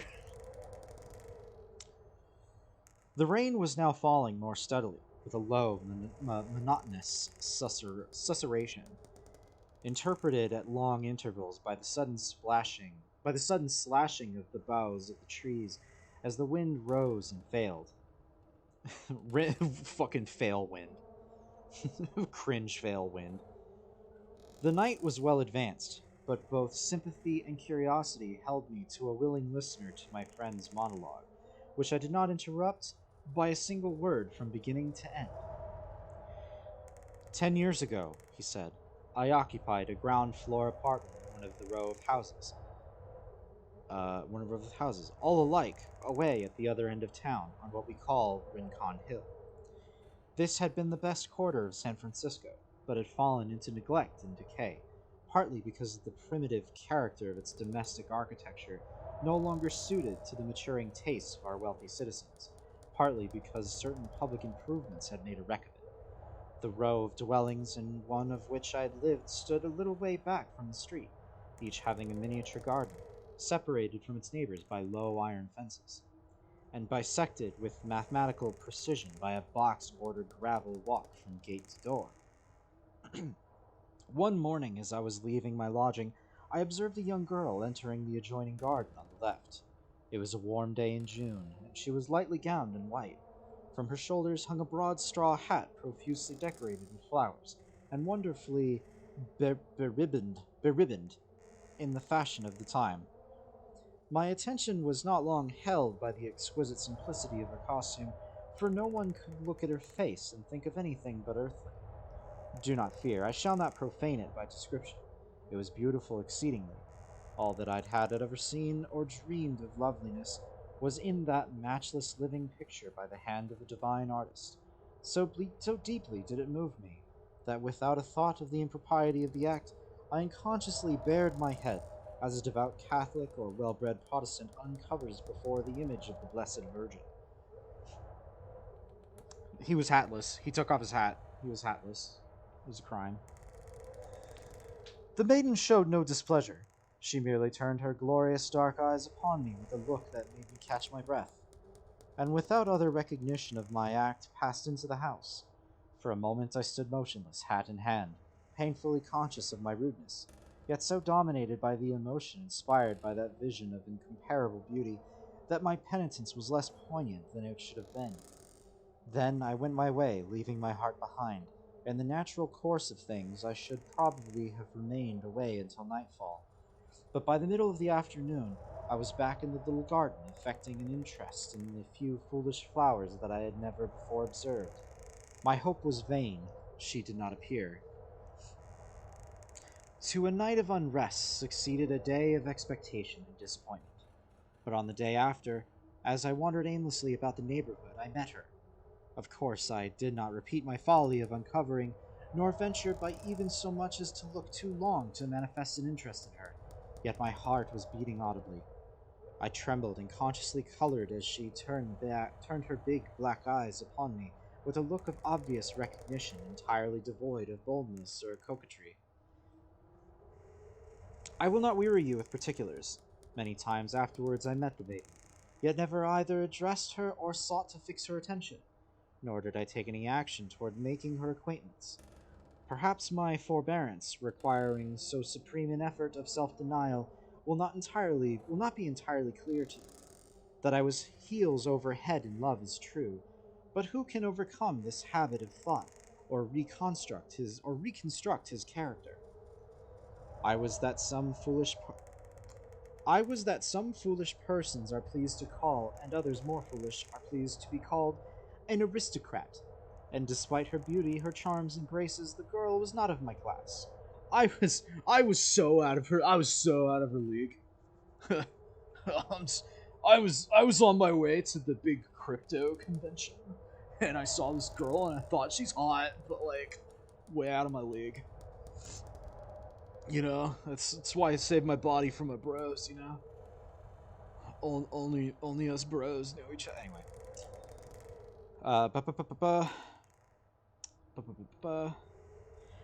I had learned her name, which it is needless to speak, and in something of her family. Wait, it's needless to speak her name?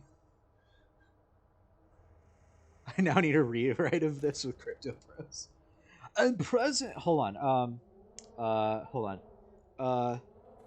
I had learned her name, which is needless to speak, and something of her family. She was an orphan, a dependent niece of the impossible elderly fat woman in whose lodging house she lived. My income was small, and I lacked the talent for marrying.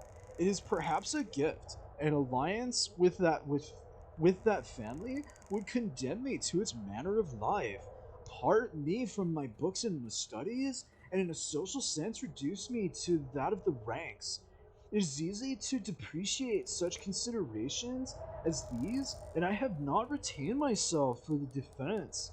Let judgment be entered against me, but in strict justice, All my ancestors for generations should be made co-defendants, and I am permitted to plead in mitigation of punishment the imperious mandate of heredity.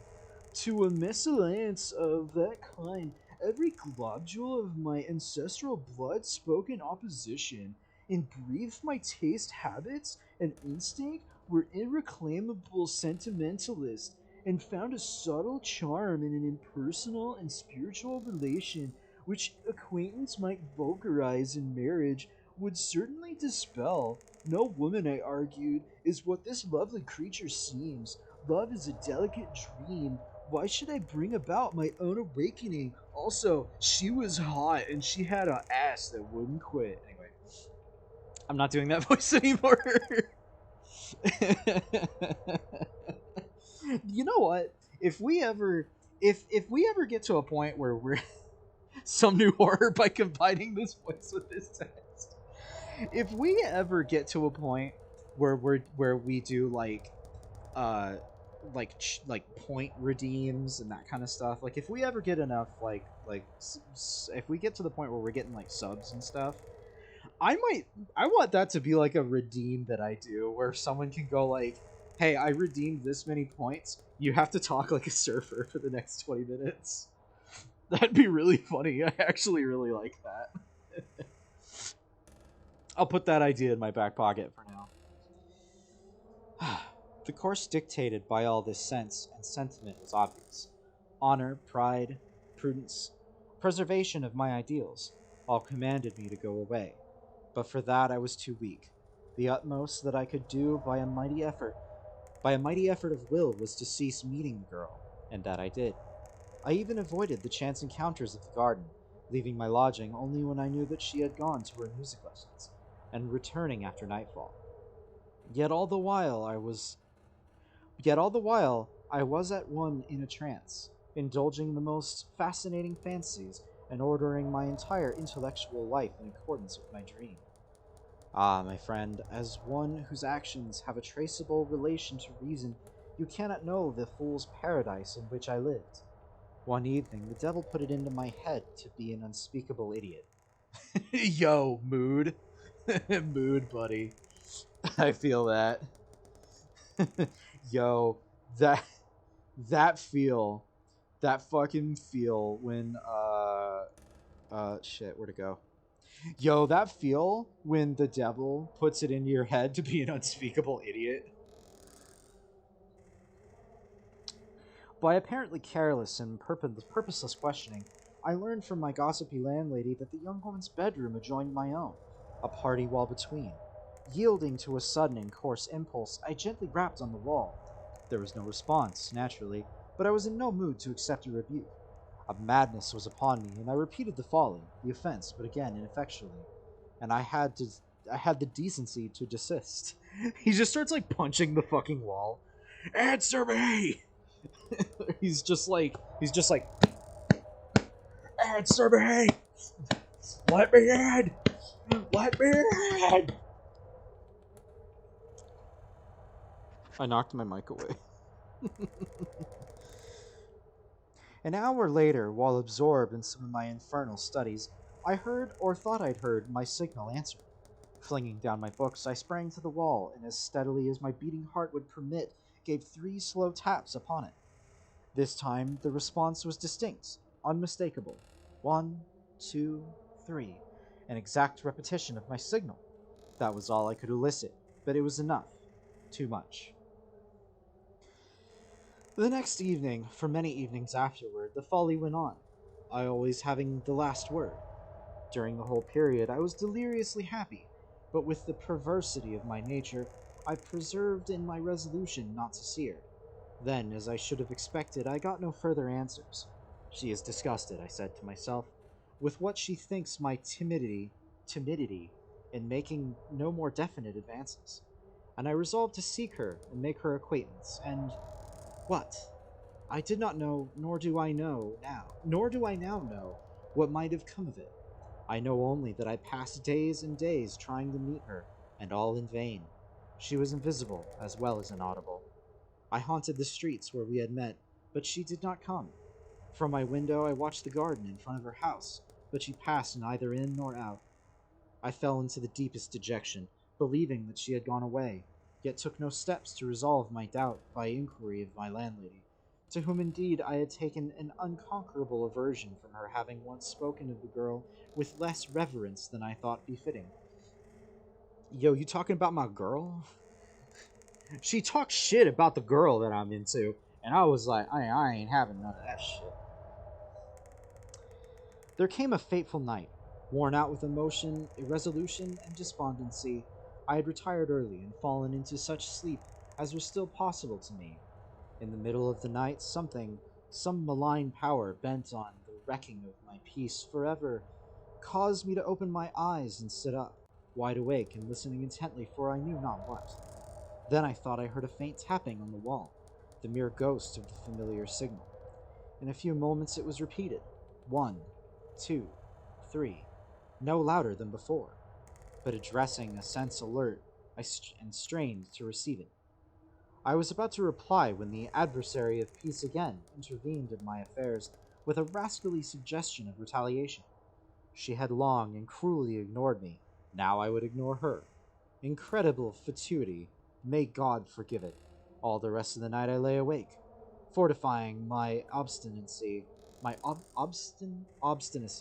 with shameless justifications and listening. I'm ignoring you. I'm ignoring you. You ignored me. I'm gonna ignore you. I'm not listening. La la la la la la la la la la la. Ba, ba, ba, ba, ba. Late the next morning, as I was leaving the house, I met my landlady entering. Good morning, Mr. Dampier, she said. Have you heard the news? I replied in words that I had heard no news, in manner that I did not care to hear any. The manner escaped her observation. So that's like, I kind of like how that line sort of translates in modern speak to like, she's like, yo, did you hear about the thing? And I was like, no, I didn't hear about the thing. I don't give a shit. I didn't ask. Uh, bu- bu- bu- bu- About the sick young lady next door, she babbled on. What, you did not know? Why, she has been ill for weeks, and now... I almost sprang upon her. And now, I cried, now what? She is dead. That is not the whole story. In the middle of the night, as I learned later, the patient, awakening from a long stupor after a week of delirium, had asked, it was her last utterance, that her bed be moved to the opposite side of the room. Those in attendance had thought the request a vulgarity of her delirium, but had complied. And there the poor passing soul had exerted its failing will to restore a broken connection, a golden thread of sentiment between its innocence and a monstrous baseness owing a blind, brutal allegiance to the law of self. What reparation could I make? Are there masses that can be said for the repose of souls that are abroad such nights as this? Spirits blown about by the viewless winds, coming in the storm and darkness with signs of portents, hints of memory and presages of doom. This is the third visitation. On the first occasion, I was too skeptical to do more than verify by natural methods the character of the incident. On the second, I responded to the signal after it had been several times repeated, but without result. Tonight's recurrence completes the fatal triad, expounded by Parapilius Necromantius. Parapilius. Hold on. Hold on. I'm looking at. Hold on.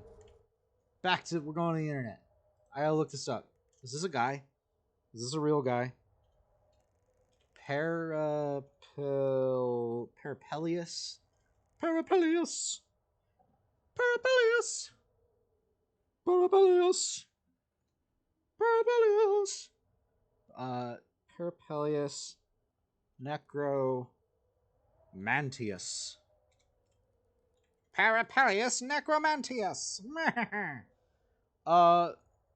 No. This isn't... Oh, wait a minute. Wait a minute. Huh. Interesting.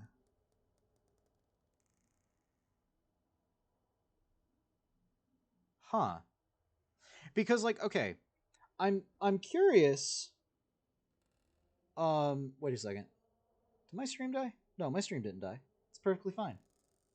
Why is my stream not doing anything? Stream? Hello? Stream? Why my tablet stream? There we go. Sorry, I was looking at the stream playback on my iPad, and I was like, "What the hell happened? Where'd it go?" Anyway, but this is kind of interesting because like, we're getting this name, but I'm also seeing references to like Deep Ones, The King in Yellow, Lovecraft shit. Interesting. I'll have to maybe I'll do some more research on that on my own time. Very curious to the connections. I wonder if this is another one of those authors that just kind of like occasionally traded writings with Lovecraft or whatever, and like various other authors where they just kind of like passed along ideas because like I want to say that Lovecraft coined the Necronomicon term. Yeah, it sounds like because like even this sounds like another like Lovecraft story except with a lot less racism in it. But yeah, I just noticed that. Like, I just thought that was super interesting.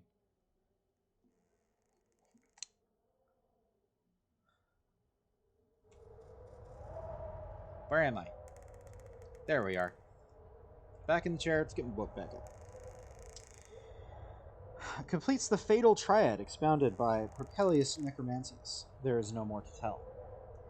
When Dampier finished his story, I could think of nothing relevant that I cared to say, and to question him would have been a hideous impertinence. I rose and bade him good night, in a way to convey to him my sense of sympathy, which he silently acknowledged by a pressure of the hand. That night, alone with his sorrow and remorse, he passed into the unknown. So I think he fucking died. I think he just did a big fucking die. That's kind of okay. So actually, real talk. Hey, that was all right. That was all right for like for another like late 1800s like ghost story. That's pretty good. That's pretty good. It's a guy who's a fucking beta coward wiener who sees a girl and he's like, "Yo, that girl hot though." But he'd be like, "Oh, but I'm an upper class and she's lower class." And then they get put in rooms next to each other and they do the tippy tappy thing. And then she doesn't respond as tippy tappies and he's like, well, I don't get no tippy tappies, so now I'm upset. And he's like, "Oh, I'm not gonna do no tippy tappies." And then it turns out she was fucking dying. And now her ghost is like, "I'm gonna fucking tippy tappy on you just to piss you off." Yes, Grim, I'm very potato shaped. Very potato.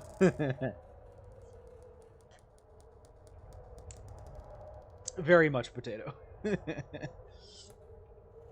mm. I have so I'm actually thinking okay, so I don't have it set right now, but I'm planning to so for those of y'all who saw like the first couple of streams and the ones that were on the like ship background, um I'm gonna kind of rig something up so that we can just sort of hop dimensions between places. Actually, I wonder. I think I might be able to do that now. Let's try something. Let's try something. I'm curious. Let's go to my downloads and let's find the picture that I want to use. Put it there, and then I'll make it bigger. And now I'm gonna put it a little lower. We'll put it right there. And now, we can hop dimensions. We can dimension hop now. I can just do that. That's actually kind of sick. We're in the ship. Now we're in the mansion. Now we're in the mansion. Now we're in the ship. Now we're in the mansion. Now we're in the ship. Now we're in the mansion.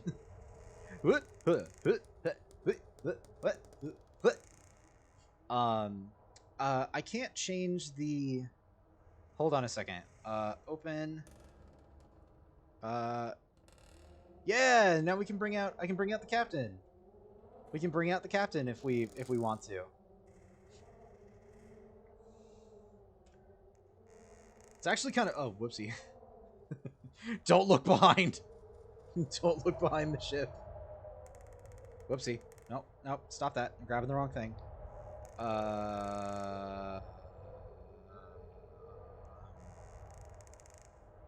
Where's my... Oh, there you are. Imagine the little creature looking at you like, what the hell is happening? Or he's just like, what the fuck?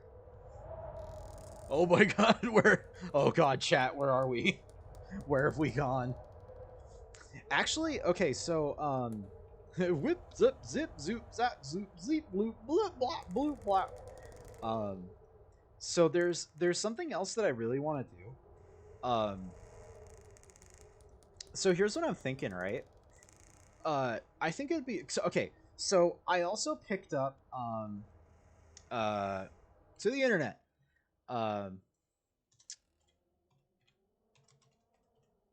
Star Trek novels.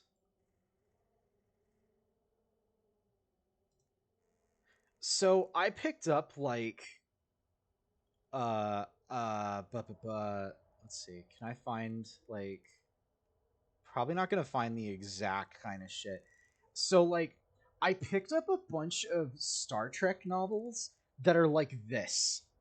That are like pocketbooks from like between like the 60 to 80s or whatever. And what I'm thinking is that I want to make one more set, like one more background that'll look like that'll kind of take like vague inspiration from the Enterprise, and we'll have a sci-fi background. And so what I'm thinking is that we have our spooky background and the goat for like kind of gothic spooky stories, and then we have the ship and and the captain for, I think, maybe like general fiction, perhaps. You know, like or like maybe when we do like Goosebumps or something. Um,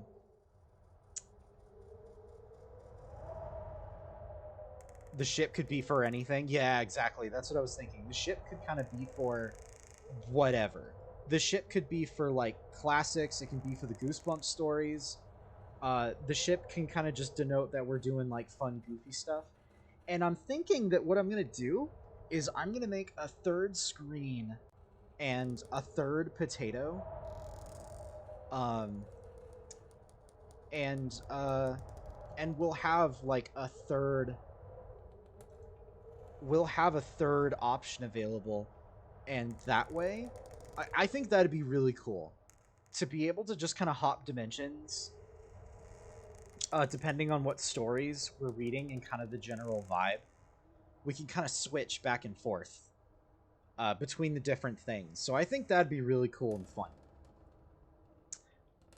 With that said, I'm going to go ahead and hover on up back to my chair. Let's see, it's about 6:18. Let's see if we can get one more story in, and then we'll call it. Let me pull out my book. But yeah, I'm probably gonna... I'll probably work on that over the weekend, maybe. I'll see about making another screen, because I was looking at these Star Trek books, and I feel like they could be a lot of fun to just do a bunch of like Kirk and Spock voices. I think one of them, the description was like, Spock goes renegade and tries to blow up a planet, and I'm like, all right, I'm in, let's do it. Mr. Spock, I want photon torpedoes. Get them for me for my birthday. They're on my throne. They're on my wish list. But yeah, I think some old Star Trek novels would be really fun. I also picked up an Aliens vs. Predator novel. I think that one might be fun. And I forget the name of the author, but it's the guy who did like the like very, very old Tarzan novels and like John Carter novels. What was his name? Let me just look this up real quick. Edgar Rice Burroughs. Yeah. So I picked up one book by Edgar Rice Burroughs, that's called like The Monster Men or something. I thought that, I don't know, I kind of I flipped through it and I thought, okay, this might be fun. Just like old pulpy stuff. I'm thinking that might be better suited over for the Isopod, and then we can do Star Trek. We can do like Star Trek on another one. But anyway, I'll ponder on all that. For now, let's go ahead and pull the spooky book back out. I really want to do some pulp novels. I think that'd be great. I don't know what we're getting into with this next one. Let's hope this is a different author. Let's hope it's not going to go into weird, creepy sex pervert shit. This one is called Mirror's Keeper by Michael Bondies. Lyris Christa eased the gate open, clutching the mirror against her chest like a shield. Rumors of human bones found in nearby creek beds flashed through her mind. This is crazy, she thought. I should go home. But she didn't. She couldn't. Not yet. Ahead of her, old Miss Griper's old Miss Griper. That old Miss Griper. Ahead of her, old Miss Griper's cottage loomed, partly silhouetted by the sinking late afternoon sun, like an ugly black toad. Ivy twisted over the roof, down the halls, a low, drooping willow banded on the front porch with the shadows. Just get it over with, Lyris told herself. You're 15 now, an adult. You can do this. When you're 15, you're an adult. Right. Right. We all knew what we were doing at 15 years old. An adult, you can do this. A breeze ruffled her unruly red hair.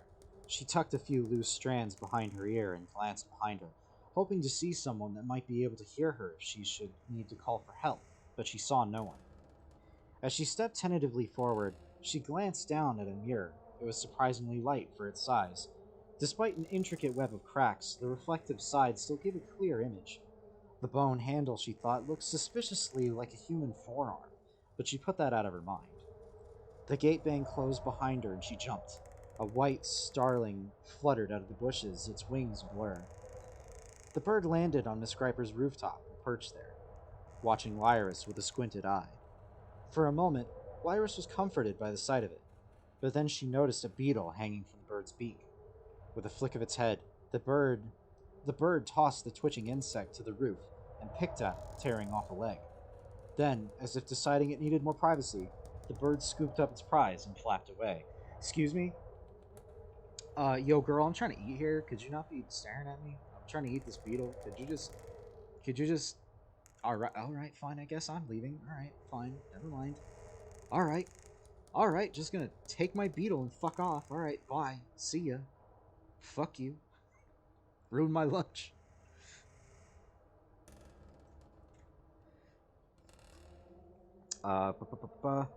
Lyris took another few steps. She found herself thinking of all the terrible things she and her friends had said about Miss Griper over the years.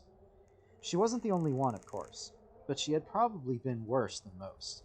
And never mind that she had never actually seen the old woman up close. She remembered getting into her adoptive mother's makeup box and donning herself up like an old hag, then running around the neighboring farms shouting, "A hex on you! I'm the Griper! I'll make you ugly! I'll make you ugly!"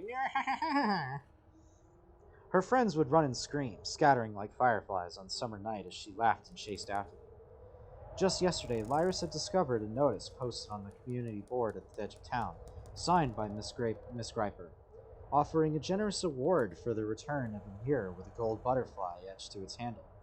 She never dreamed she might find it, yet this morning there it had been, right under the old evergreen tree where she and Aiken sometimes went to be alone. With the reward money, she knew her parents would be able to buy food and hire additional help to save what was left of the harvest.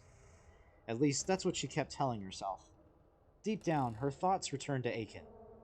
All the fun that they could have with the money. Not all of it, just some of it.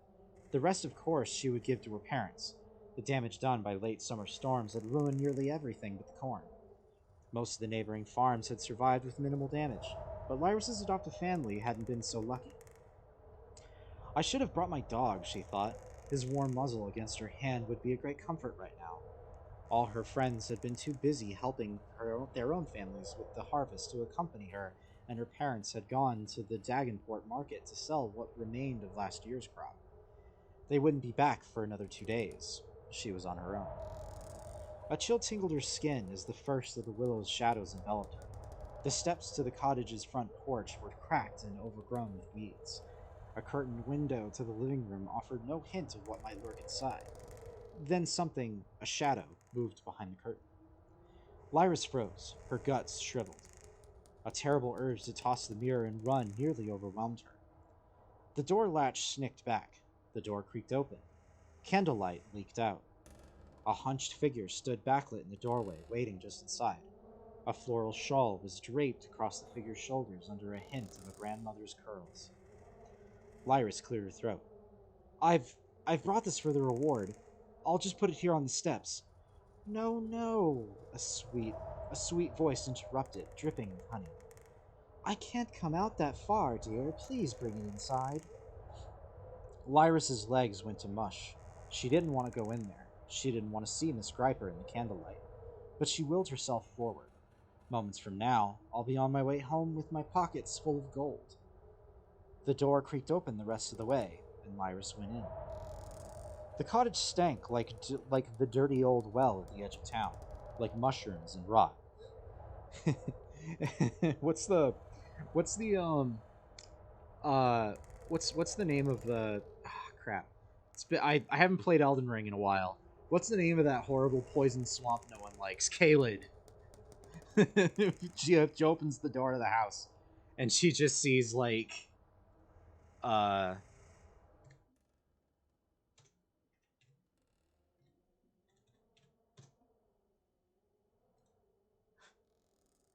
she just opens the door to the house, and it's like, welcome to Caelid. Welcome to this horrible, horrible nightmare world.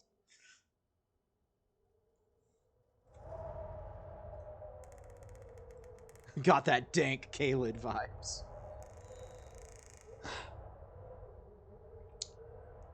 Lyris kept her eyes on her boots and the mirror clutched to her chest. Miss Griper closed the door and waddled down a hallway with the help of a walking stick. Bring it to the kitchen, she said. It's right down this way. I'll get your reward. Lyris's will melted. There was something commanding about Miss Griper's voice that quashed any thoughts of disobedience. She shuffled down the hallway behind the old woman. Okay, so I kind of wish I'd known that before I started giving her like a really oh, hello, dearie. Would you like a candy? Oh, I can't wait to be mad at minorities today. Oh, I'm old. In the kitchen, the windows were boarded up, so no fading sunlight. In the kitchen, the windows were boarded up, so no fading sunlight, what little would have been left, was coming in. Flickering candles stood in a circular pattern on the table.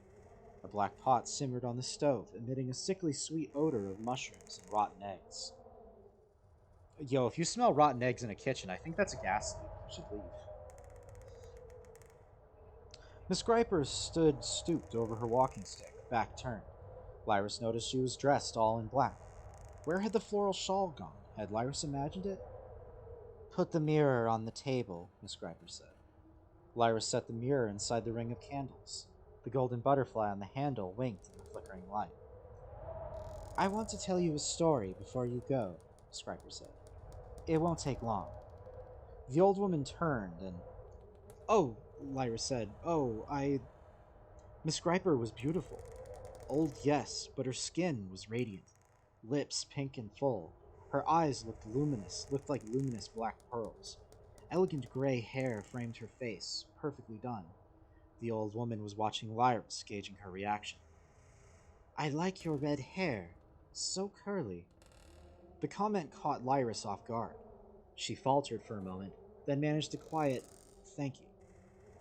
You know, when I was your age, I looked just like you. The boys lined up back then. Mine were neat and perky, just like yours. A gasp escaped Lyris. She glanced down at her chest, cheeks burning. Oh, don't act so shocked, Miss Griper said. I know about you, dear. I know what you do with that farm boy. I know you're playing Smash out there. I know you're playing Melee. I know you're both playing Fox Only, No Items, Final Destination. Panic sprang up in Lyris' stomach. How could she know that? No one knew that. I have to go. Wait, I haven't told you the story yet. It will only take a moment. You have a moment for a poor old woman, don't you? You wouldn't want me getting so lonely that I start leaving notes for the neighbors about what a certain young girl is doing with a certain young farm boy, would you? Defeated, Lyra shook her head. Miss Griper pointed her walking stick at a chair that had been placed in front of the closet door. Sit down. Lyris tried to sit in the chair directly behind her, but Miss Griper whacked her walking stick against the kitchen table. No, she said. Her voice was gravelly and wet with phlegm, as if she had overexerted herself. She wasn't looking nearly so attractive as she had a few moments ago. She jabbed the stick at the chair in front of the closet door. That one there. Lyris edged to the chair and sat down. The overpowering smells roiled her stomach. She glanced up at the boarded windows, dread creeping through her. She imagined the feel of fresh autumn air on her face as she sprinted towards her farm as fast as her legs could take her. Miss Griper reached into her pocket and removed a vial of red liquid. She uncorked it, tilted her head back, and drank it down. She was a vampire. She's obviously a fucking vampire. It's time to fucking go. What's she gonna do? She has a stick. You have youth. Just run out of the fucking house. Break a window. Who's gonna fucking stop you? Oh, wait, no, but she is gonna start telling everybody that you're bonking the neighbor kids. The neighbor boys, so maybe not. Then, as Lyris watched, she thought she saw movement under the skin of Miss Griper's face, like a ripple of water across a still pool. Had she imagined that too? Miss Griper shoved the vial back into her pocket. Energy tonic, she said. You need it at my age. She just pulls out like a 5 hour. She just pulls out like a 5 hour energy and just like shotguns it. Just throws it back and is like, oh damn, alright, Granny's ready to fucking rock. Let's fucking go.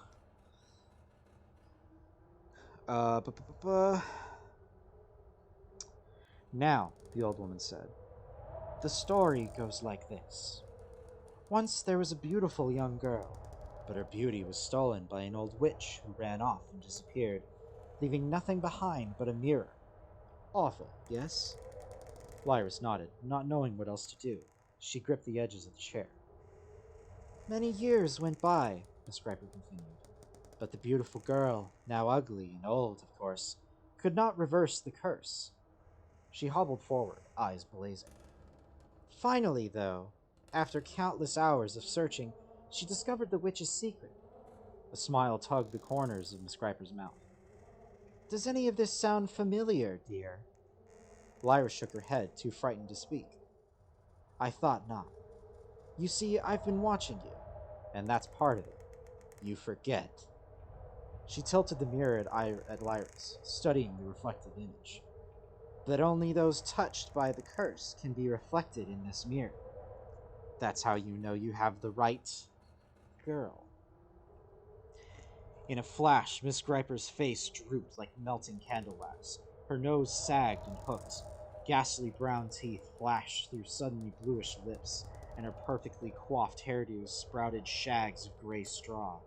Her walking stick clattered to the floor with horrifying speed.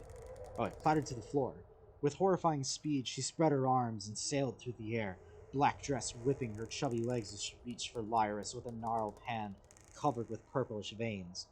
Lyris shrieked. The door behind her sprang open.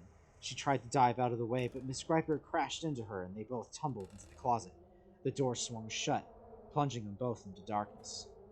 Lyris flailed blindly, hitting, screaming, clawing. She lurched to her feet, reaching for the doorknob. Found it, but it wouldn't turn. A hand gripped her shoulder. Something pricked her neck. She screamed. Shh, Miss Griper hissed. It's too late for that. I know who you are. Remember. Remember what you did. Lyris fought a dizziness that had suddenly come upon her. She could barely support her weight now. Her knees began to buckle. A fizzing burst of light, as if from a chemical reaction, briefly illuminated the closet, and Lyris realized the mirror was in front of her. She could see Miss Griper's reflection now, but the old hag was horrifically deformed. Her left eye had popped out of its socket, dangling from a ropey pink cord. Bits of exposed skull gleamed through the gruesome mess of melted skin. Look in the mirror, Miss Griper insisted. Look and remember. Lyris felt another prick at her neck, this one more forceful, more painful. Images swam in the mirror's cracked surface, images of sneaking through an open window, of clutching a crude syringe with a wrinkled hand, and laying the bone-handled mirror on a pillow beside the face of a beautiful young girl. Could it be true?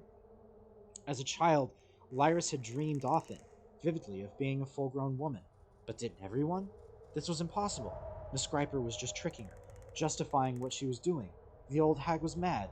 The syringe had drugged her. It had shot poison into her neck and made her see things. She would never do anything like that. She was a good person. She knew who she was. Lyris quickly backtracked in her mind, searching for the anchor points. She remembered clearly the day she first arrived on Krista's family farm. She remembered the smiles on her new parents' faces as they welcomed her in. She had just come from... Why couldn't she remember? It was the drug. It was confusing her. Or, no. Of course she knew. Of course she did. She just... Time to sleep now, Miss Griper crooned. Lyris collapsed. After what seemed like only a moment or two, Lyris regained consciousness. She was still in the closet in the dark, but she was on the floor now. She felt heavy, exhausted. Her back ached. She didn't feel Miss Griper's presence anymore, so she stood. With great effort, her legs were wobbly, and she tried the doorknob again. It turned. She stumbled out of the closet and looked back. Empty. Miss Griper was gone. It was quiet. The mirror once more lay in the center of the kitchen table. The ring of candles had burned down to nubs of wax. A dagger had been stabbed into the tabletop beside the mirror, its tip skewering a piece of paper. Lyris hobbled forward and stared at the paper. A message was scribbled in blank ink. In black ink. It's your turn again. Lyris blinked at the note. Then hesitantly, she picked up the mirror and shrieked. Miss Griper's face shrieked back at her, mouth agape, scattered with rotten brown teeth. Lyris turned around, mirror held in front of her, eyes wide with horror. She clawed at her sagging face. She raked a vein-covered hand through her straw-like gray hair. She threw the mirror to the floor and it shattered, then instantly regretted it. Had she ruined it? Broken shards of mirror sparkled on the floor around her swollen feet as she stared at her drooping breasts and chubby legs. Revulsion coursed through her in a sickening wave. She looked at the purplish veins in her wrists and then at the dagger. On the hilt, the words "Easy Way Out" had been scratched into the leather. Somewhere off in the distance, she could hear the sweet laughter of a young woman from the direction of Bacon's farm. I like that. I like that one. That was fun. That was a fun one to read. I like that. Yo, that's got a nice like, is she crazy? Is she not? But she probably isn't. I don't know. But it's fucking spooky. And that was pretty good. I like that a lot. That was a good story. I have fun with that. I wonder. That was shorter than I thought it would be. Do I want to be a big dick boy and try and do another? How long is this next one?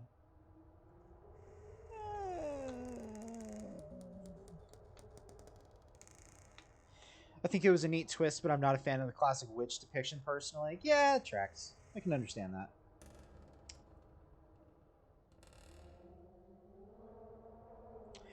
Um,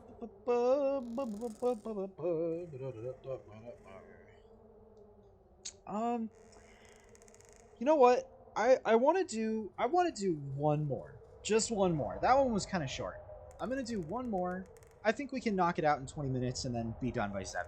Or be done within 20 minutes, I guess. It'll be 7 p.m. for me. Yeah. We'll do one more. One more story. This one is called The Watcher by the Threshold by John Buchan.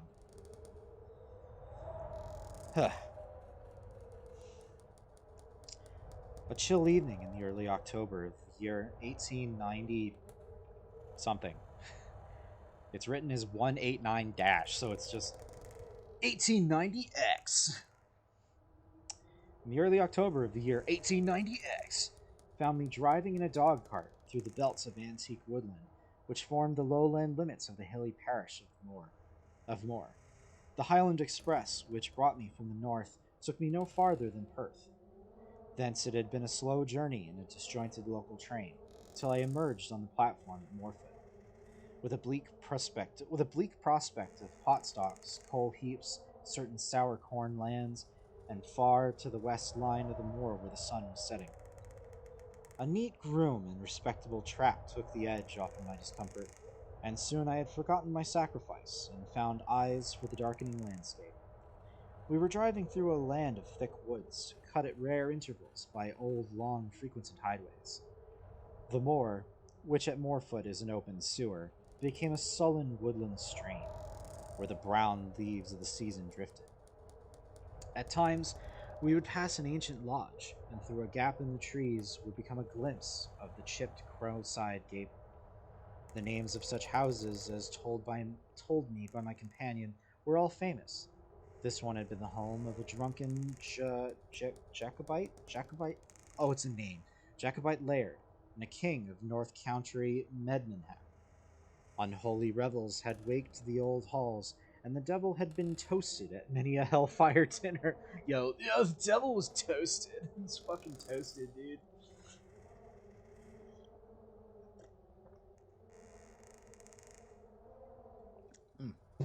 Sorry, taking another sippy of agua. Devil's fucking toasted.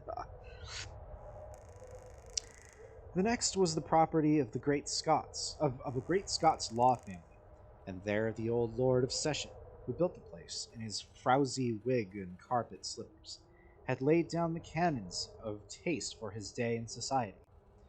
The whole country had the air of faded and bygone gentility. Gentility? Gentility. The mossy roadside walls had stood for 200 years. The few wayside houses were toll bars or defunct hostelries. The names, too, were great.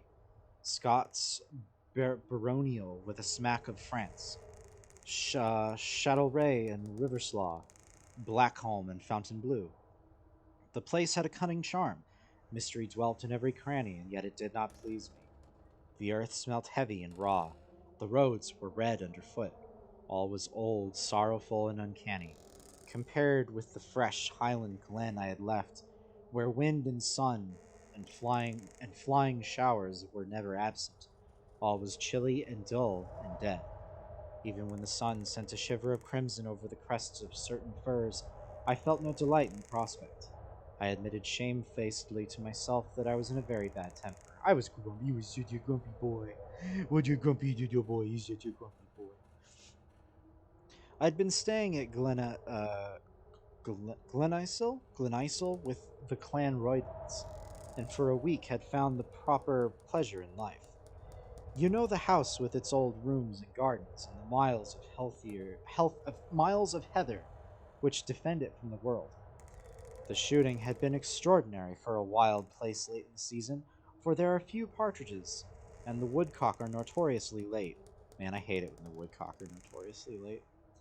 I had done respectively in my stalking, more than respectively on the river, and credibly on the moors. Moreover, there were pleasant people in the house, and there were the clan Roydens. I had a hard year's work, sustained in the last moment of term, and a fortnight in Norway had been disastrous. It was therefore with real comfort that I had settled myself down for another 10 days in Glenisle, when all my plans were shattered by Sybil's letter. Sybil is my cousin and my very good friend, and in the old days when I was briefless, I had fallen in love with her many times. Ew! Ew, dude! Ew! Ew! Sybil is my cousin. I fell in love with her many times. Ew, dude, no. Gross. Oh, woodcocks are adorable birds. I actually don't know what a woodcock looks like. Hold on. Field trip. What's a woodcock look like? Oh my god, please actually show me a bird. I need to make... Okay, good. My save search is on. I was like, please... Oh! That's the bird. That's that bird that goes like...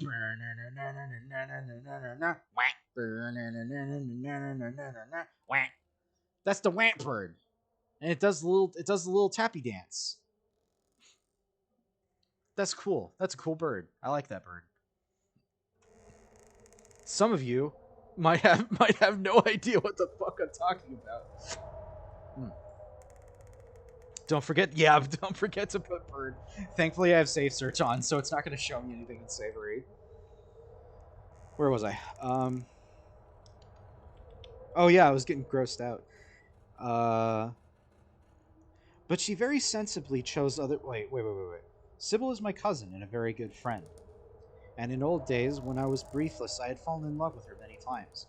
But she very sensibly chose otherwise, and married a man Ladlaw, Robert John Ladlaw. The name's Ladlaw, Robert John Ladlaw, you see, who had been at school with me. He was a cheery, good-humored fellow and a great sportsman, a justice of the peace and deputy lieutenant for his county, and something of an antiquary in a mild way. He had a box in oh god, I'm gonna butcher this. Leicestershire, to which he went in the hunting season. But from February to October he lived in his moorland home. The place was called the House of Moor, and I had shot at it once or twice in recent years. I remembered its loneliness and its comfort, the charming diffident Sybil, and Ladlaw's genial welcome. And my recollection set me puzzling again over the letter which that morning had broken into my comfort. You promised us a visit this autumn, Sybil had written, and I wish you would come as soon as you can. So far, common politeness. But she had gone on to reveal the fact that Ladlaw was ill. She did not know how exactly, but something she thought about his heart. Then she had signed herself my affectionate cousin, and then had come a short, violent postscript in which, as it were, the fences of conversation had been laid low. For heaven's sake, come and see us, she scrawled below. Bob is terribly ill, and I am crazy. Come at once. To cap it, she finished with an afterthought. Don't bother about bringing doctors. It's not their business. Damn, girl. Okay. Damn, shawty. All right, I'm on my way. She had assumed that I would come, and dutifully I set out. I could not regret my decision, but I took leave to upbraid my luck. The thought of Glenacill, with the woodcock beginning to arrive, and the Clanroydons imploring me to stay, saddened my journey in the morning, and the murky, coaly midland country of the afternoon completed my depression. The drive through the woodlands of the moor had failed to raise my spirits. I was anxious about Sybil and Ladlaw, and this accursed country had always given me a certain eeriness on my first approaching it. You may call it silly, but I have no nerves, and I am a little susceptible to vague sentiment. It was sheer physical dislike of the rich, deep soil, the woody and antique smells, the melancholy roads and trees, and the favor of old mystery. I am aggressively healthy and wholly Philistine. I love clear outlines and strong odors, and more with its half-tints and hazy distances depressed me miserably. Even when the road crept uphill and the trees ended, I found nothing to hearten me in the moorland which succeeded. It was genuine moorland, close on 800 feet above the sea, and through it ran old grass-grown coach road. Low hills rose to the left and to the right, and some miles of peat flared the chimneys of pits and oil-works. Straight in front of the moor ran out into the horizon, and there in the center was the last dying spark of the sun. The place was as still as the grave, save for a church of our wheels on the grassy road, but the flaring lights to the north seemed to endow it with life. I have rarely had so keenly the feeling of movement in the inanimate world. It was an unquiet place, and I shivered nervously. Little gleams of loch came from the hollows. The burns were brown with peat, and every now and then there rose in the moor jags of sickening red stone. I remembered that Ladlaw had talked about the place as old as Manon, the holy land of the ancient races. I had paid little attention at the time, but now it struck me that the old peoples had been wise in their choice. There was something uncanny in the soil and air, framed in dank, mysterious woods in the country of coal and ironstone. At no great distance from the capital city, it was a sullen relic of lost barbarism. Over the low hills lay a green pastoral country with bright streams and valleys, but here in the peaty desert there were few sheep and little cultivation. The house of Moore was the only dwelling, and save for the ragged village, the wilderness was given over to the wild things of the hills. The shooting was good, but the best shooting on earth would not persuade me to make my abode in such a place. Laidlaw was ill. Well, I did not wonder. You can have uplands without air, moors that are not health-giving, and a country life which is more arduous than a townsman's. I shivered again, for I seemed to have passed in a few hours from the open noon to a kind of dank twilight. Yeah, dank twilight! Hey, I wonder. Hey, I wonder. Hey, I wonder. Oh, hold on. I have safe search on. This should be fine. What happens if I Google dank twilight? Will I get Twilight smoking weed?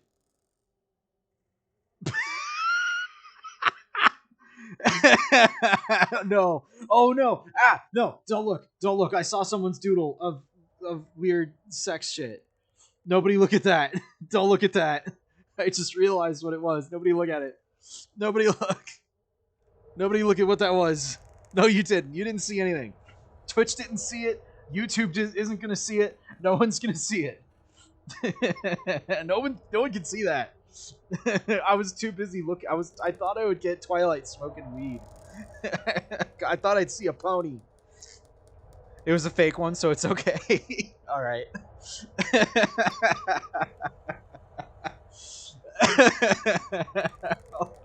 I'm dying over here.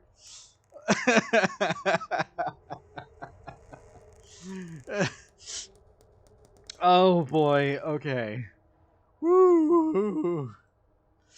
Okay, that just caught me so off guard. Hold on, I'm curious. I don't. Okay, so you know what's a bummer. I think when I did that, I didn't actually have save search on. Nope, it's still there even with save search on. God damn it. God fucking damn it. Okay, all right, let's get back on track. We passed the village and entered the lodge gates.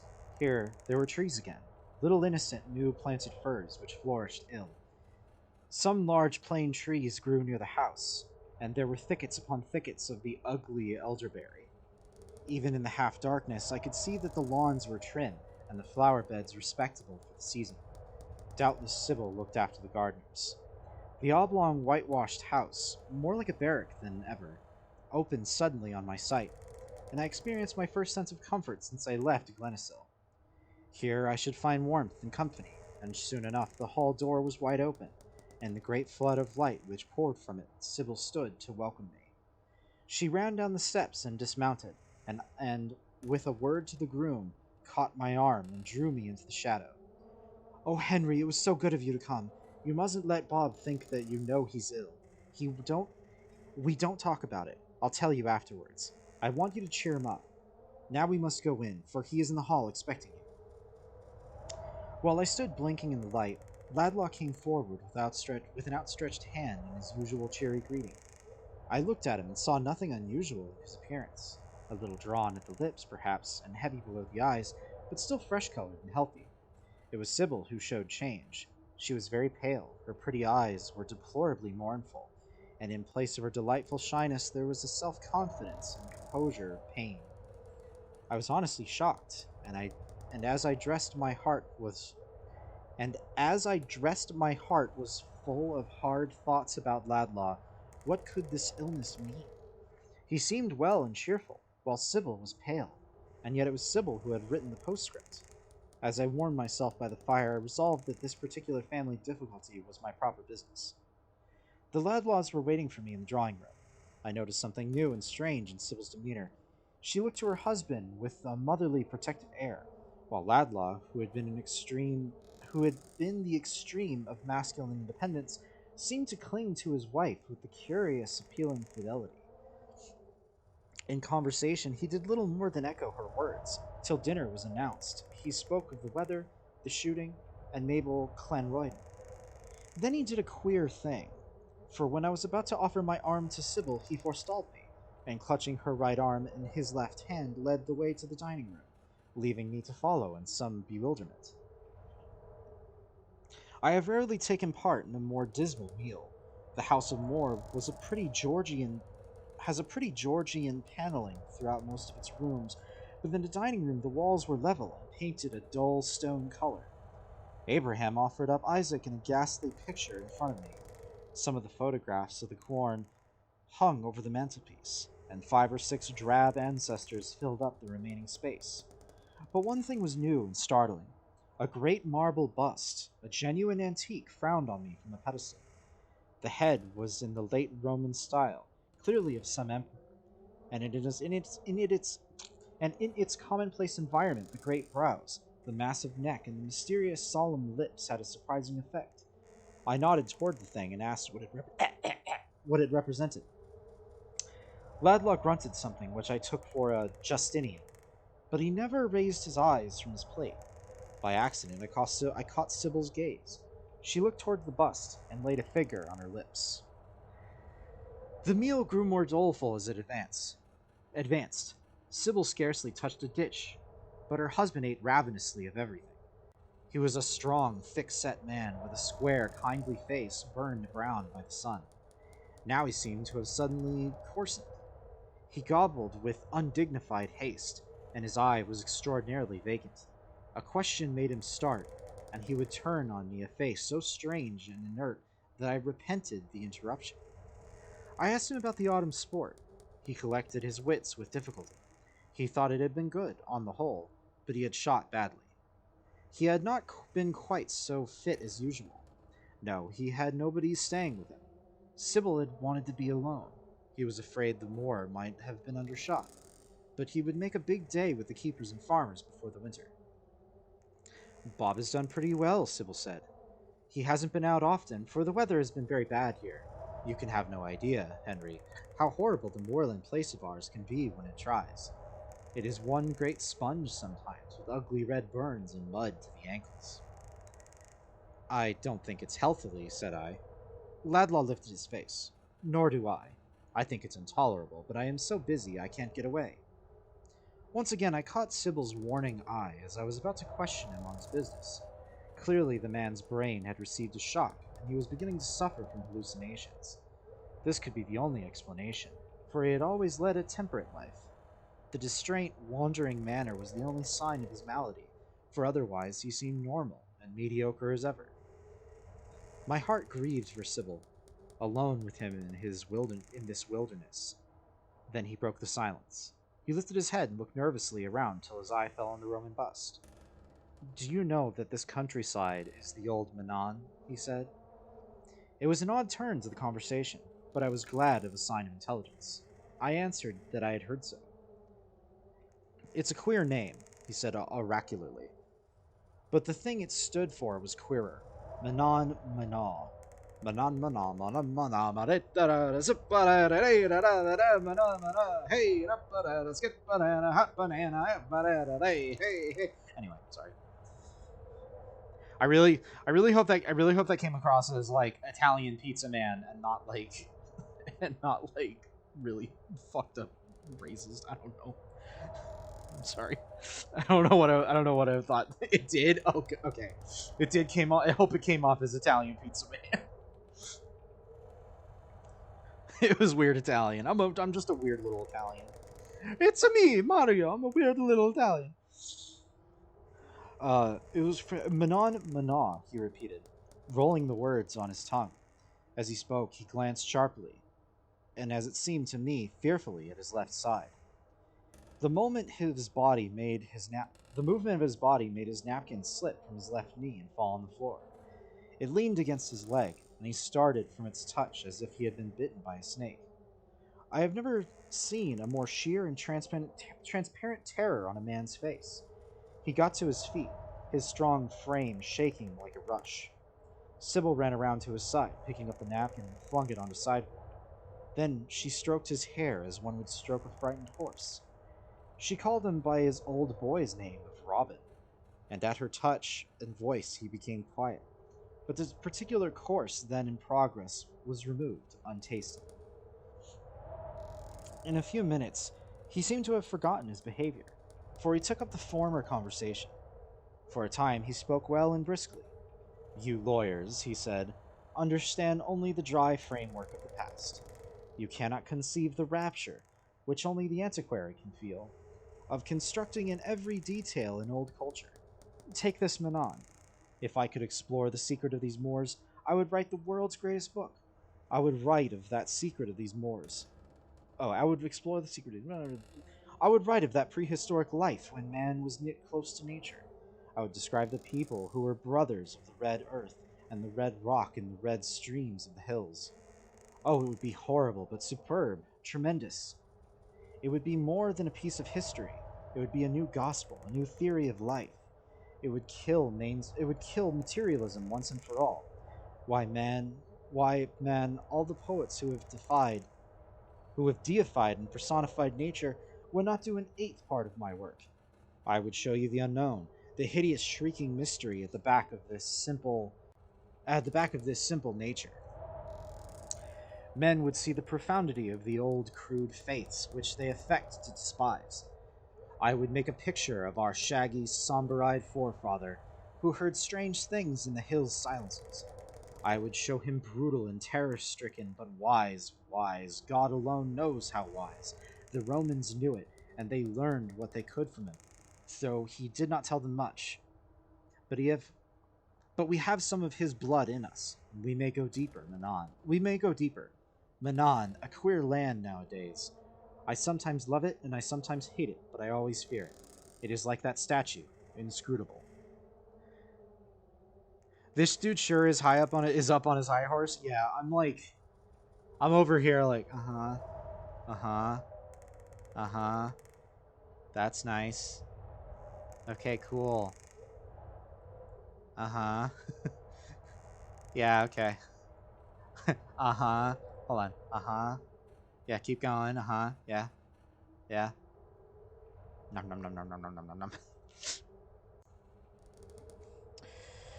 I would have told him that he was talking mystical nonsense, but I had looked toward the bust, and my rudeness was checked on my lips.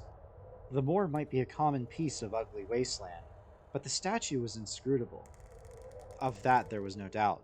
I hate your cruel, heavy-mouthed Roman busts. To me, they have none of the beauty of life and little of the interest of art. But my eyes were fastened on this, as they had never before looked on marble. The oppression of the heavy woodlands, the mystery of the silent moor, seemed to be caught and held in its face. It was the intangible mystery of culture on the verge of savagery, a cruel, lustful wisdom, and yet a kind of bitter austerity which laughed at the game of life and stood aloof. There was no weakness in the heavy-veined brow and slumberous eyelids. It was the face of one who had conquered the world and found it dust and ashes, one who had eaten of the tree of knowledge of good and evil and scorned human wisdom. And at the same time, it was the face of one who knew uncanny things, a man who was the intimate of the half-world and the dim background of life. Why on earth I should connect the Roman grandee with the moorland parish of Moor I cannot say, but the fact remains that there was that in which... Wait, hold on a second. But the fact remains that there was that in the face which I knew had haunted me through the woodlands and bogs of this place, a sleepless, dismal, incoherent melancholy. I have identified the bust, which, when seen under other circumstances, had little power to affect me. It was a copy of the head of Justinian in the Teschi Museum at Venice, and in several duplicates exist, dating apparently from the 7th century, and showing traces of Byzantine decadence in the scroll work on the hair. It is engraved in M. Delacroix's Byzantine, and I think in Windshield's... oh god, how am I going to read this? Pandecten Lehrbuch. I bought that at Colenso's, Laidlaw said, because it took my fancy. It matches well with this place. I thought it matched very ill with the drab walls and worn photographs, but I held my peace. Do you know who it is? He asked. It is the head of the greatest man the world has ever seen. You are a lawyer, and you know your Justinian. The Pandects are scarcely part of the daily work of a common law barrister. I had not looked into them since I left college. I know that he married an actress, I said, and was sort of an all-around genius. He made law, he fought battles, he had rows at the church. A curious man. And wasn't there some story about selling his soul to the devil and getting law in exchange? Rather poor bargain. I chattered away, sillily enough to dispel the gloom at the dinner table. The result of my words was unhappy. Laidlaw gasped and caught at his left side as if in pain. Sybil, with tragic eyes, had been making signs to me to hold my peace. Now she ran around to her husband's side and comforted him like a child. As she passed me, she managed to whisper in my ear to talk to her only and let her husband alone. For the rest of the dinner, I obeyed orders to the letter. Laidlaw ate his food in gloomy silence while I spoke to Sybil of our relatives and friends in London, Glenacill, and any random subject. The poor girl was dismally forgetful, and her eye would wander to her husband with wifely anxiety. I remember being suddenly overcome by a comic aspect of it all. Here were three fools alone in the dank upland. One of us sick and nervous, talking out of the way nonsense about Manon and Justinian, gobbling his food and getting scared at his napkin. Another gravely anxious, and myself at my wit's end for a solution. It was a mad tea party with a vengeance. Sybil, the melancholy little dormouse, and Laidlaw, the incomprehensible hatter. I laughed aloud, but checked myself when I caught my cousin's eye. There was really no case for finding humor. Laidlaw was very ill, and Sybil's face was getting deplorably thin. I welcomed the end of that meal with unmannerly joy, for I wanted to speak seriously with my host. Sybil told the butler to have the lamps lighted in the library. Then she leaned over toward me and spoke low and rapidly. I want you to talk with Bob. I'm sure you can do him good. You'll have to be very patient with him and very gentle. Oh, please try to find out what's wrong with him. He won't tell me. I can only guess. The butler returned with word that the library was ready to receive us, and Sybil rose to go. Laidlaw half rose, protesting, making the most curious feeble clutches to his side. His wife quieted him. Henry will look after you, dear, she said. You're going into the library to smoke. Then she slipped from the room, and we were left alone. He caught my arm fiercely with his left hand, and his grip nearly made me cry out. As we walked down the hall, I could feel his arm twitching from the elbow to the shoulder. Clearly he was in pain, and I set it down to some form of cardiac affection, which might possibly issue in paralysis. I just saw the check yourself before you wreck yourself line in the chat. I settled him in the biggest armchair and took one of his cigars. The library is one of the pleasantest rooms in the house, and at night, when the peat fire burned on the old hearth and the great red curtains were drawn, it used to be the place for comfort and good talk. Now I notice changes. Laidlaw's bookshelves have been filled with the proceedings of antiquarian societies and many light-hearted works on sport. But now the badminton library had been cleared out of a shelf where it stood most convenient to the hand, and its place taken by an old Leyden reprint of Justinian. There were books on Byzantine subjects of which I'd never dreamed he had heard the names. There were volumes of history and speculation, all of the slightly bizarre kind. He was a fucking nerd. He was a giant fucking nerd, and he had all this nerd shit all over the library. It used to have cool shit. Now it's just nerd shit.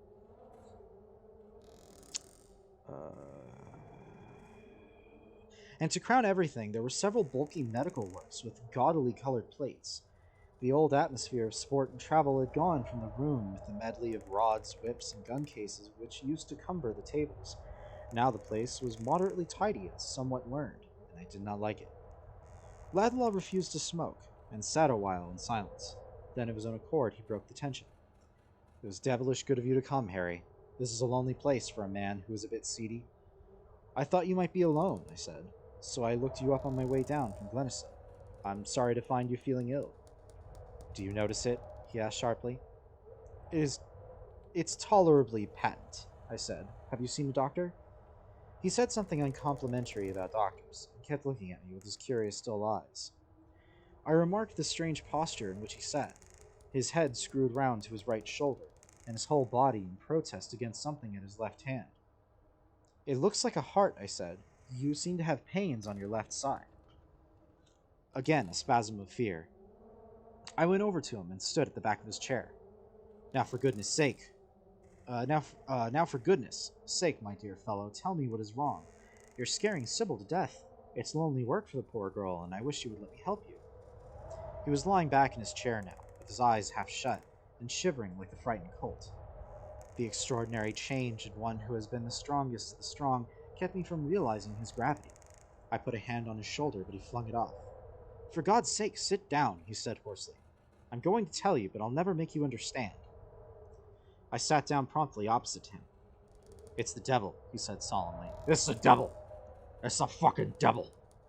Ah, the fucking devil. He already got into my guts. Ah, the devil's in my guts. I'm afraid that I was rude enough to laugh. He took no notice, but sat with the same tense, miserable air staring over my head. Right, said I. Then it is the devil. It's a new complaint, so it's as well I did not bring a doctor. How does it affect you? He made the old impotent clutch at the air with his left hand. I had the sense to become grave at once. Clearly, this was some serious mental affliction, some hallucination born of physical pain. Then he began to talk in a low voice, very rapidly, with his head bent forward like a hunted animal's. I am not going to set down what he told me in his own words, for they were incoherent often, and there was much repetition. But I am going to write the gist of the odd story, which took my sleep away on that autumn night, with such explanations and additions I think needful. The fire died down, the wind arose, the hour grew late, and still he went on in his mumbling recitative. I forgot to smoke, forgot my comfort, everything but the odd figure of my friend and his inconceivable romance. And the night before I had been in cheerful Glenacill. He had returned to the house of Moore, he said, in the latter part of May, and shortly after he felt ill. It was a trifling sickness, influenza or something, but he had never quite recovered. The rainy weather of June depressed him, and in the extreme heat of July made him listless and weary. A kind of insistent sleeplessness hung over him, and he suffered much from nightmare. Toward the end of July, his former health returned, but he was haunted with a curious oppression. He seemed to himself to have lost the art of being alone. There was a perpetual sound in his left ear, a kind of moving and rustling at his left side, which never left him by day or night. In addition, he had become the prey of nerves and an insensate dread of the unknown. Ladlaw, as I have explained, was a commonplace man, with fair talents, a mediocre culture, honest instincts, and the beliefs and credulities. Hold on a second. I gotta turn the page. Okay.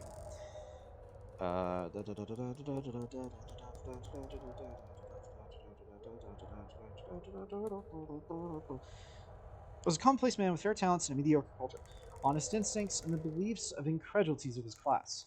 On abstract grounds, I should have declared him an unlikely man to be the victim of a hallucination. He had a kind of dull bourgeoisie rationalism, which used to find reasons for all things in heaven and earth.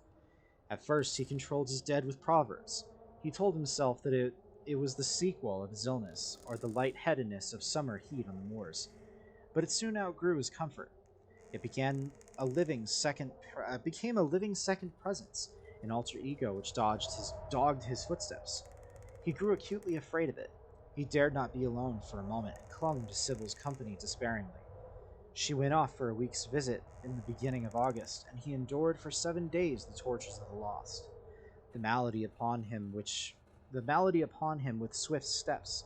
The presence became more real daily. In the early dawning, in the twilight, and in the first hour of the morning, it seemed at times to take a visible bodily form. A kind of amorphous, featureless shadow would run from his side to the darkness, and he would sit, palazed with terror. Prey of nerds. Prey of nerds.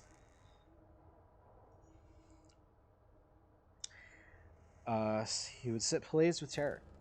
Sometimes in lonely places, his footsteps sounded double, and something would brush elbows with him. Human society alone exercised it.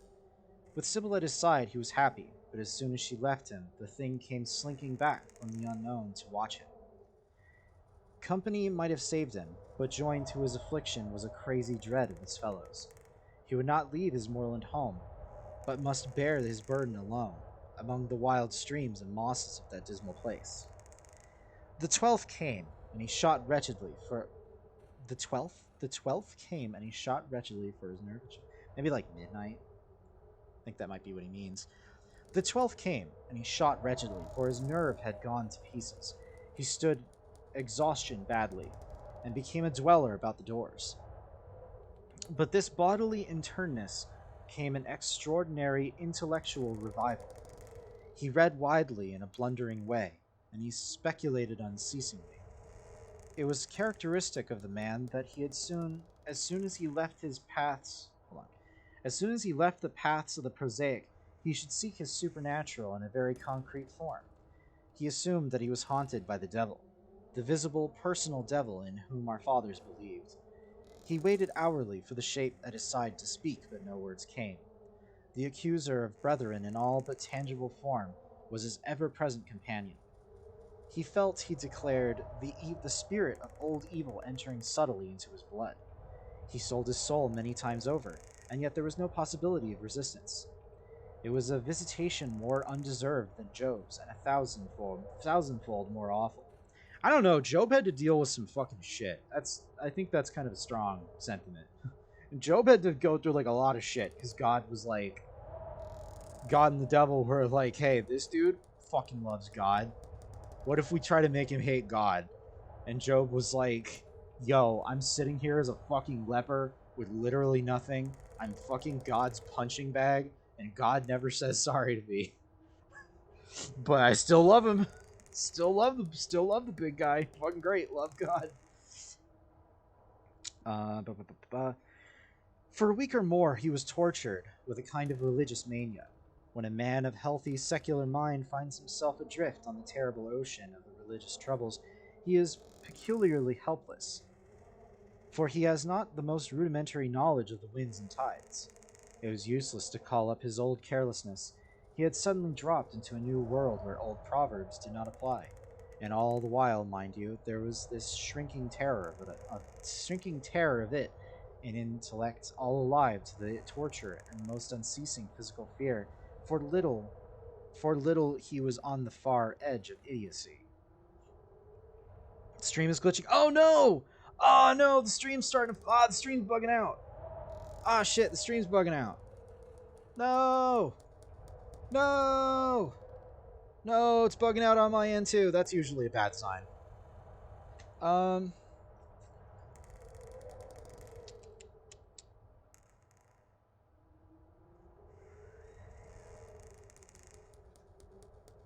You live? Is it getting better on your end? I wonder. What if I refresh the stream on my end? Does it still look like doo-doo? Does it still look like absolute poop dongle? No, actually, okay, no. Okay, I refreshed the stream. It seems to be better. Okay, never mind. Never mind. Because we're not too far away from being done with this. We got like maybe 2 more pages to go. More worried that the audio was out of sync before. Ah, okay.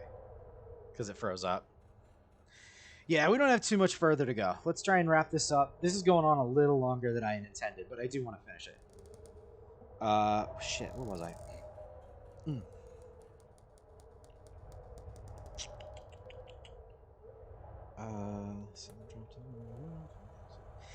Then by accident it took a new form. While sitting with Sybil one day in the library, he began listlessly to turn over the leaves of an old book. He read a few pages and found the hint to a story like his own. It was some French life of Justinian, one of the unscholarly productions of the last century, made up of stories from Procopius and tags of Roman law. Procopius? Probably Procopius. Here was his own case written down in black and white, and the man had been a king of kings. This was a new comfort, and for a little, strange though it may seem, he took a sort of pride in his affliction. He worshipped the great emperor and read every scrap he could find on him, not accepting the Pandects and the Digest.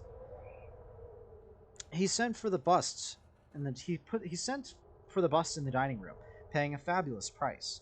Then he settled himself to study his imperial prototype, and the study became an idolatry. As I have said, Ladlaw was a man of ordinary talents, and certainly of meager imaginative power. And yet, from the lies of the secret history and the crudities of German legalists, he had constructed a marvelous portrait of a man, sitting there in his half-lighted room. He drew the picture, the quiet, cold man with his inheritance of Dacian mysticism, holding the great world in fee, giving it law and religion, fighting its wars, building its churches, and yet all the while intent upon his own private work of making his peace with his soul. The churchman and the warrior whom all the world worshipped, and yet one going through life with his lip quivering. He watched by the threshold, ever at the left side.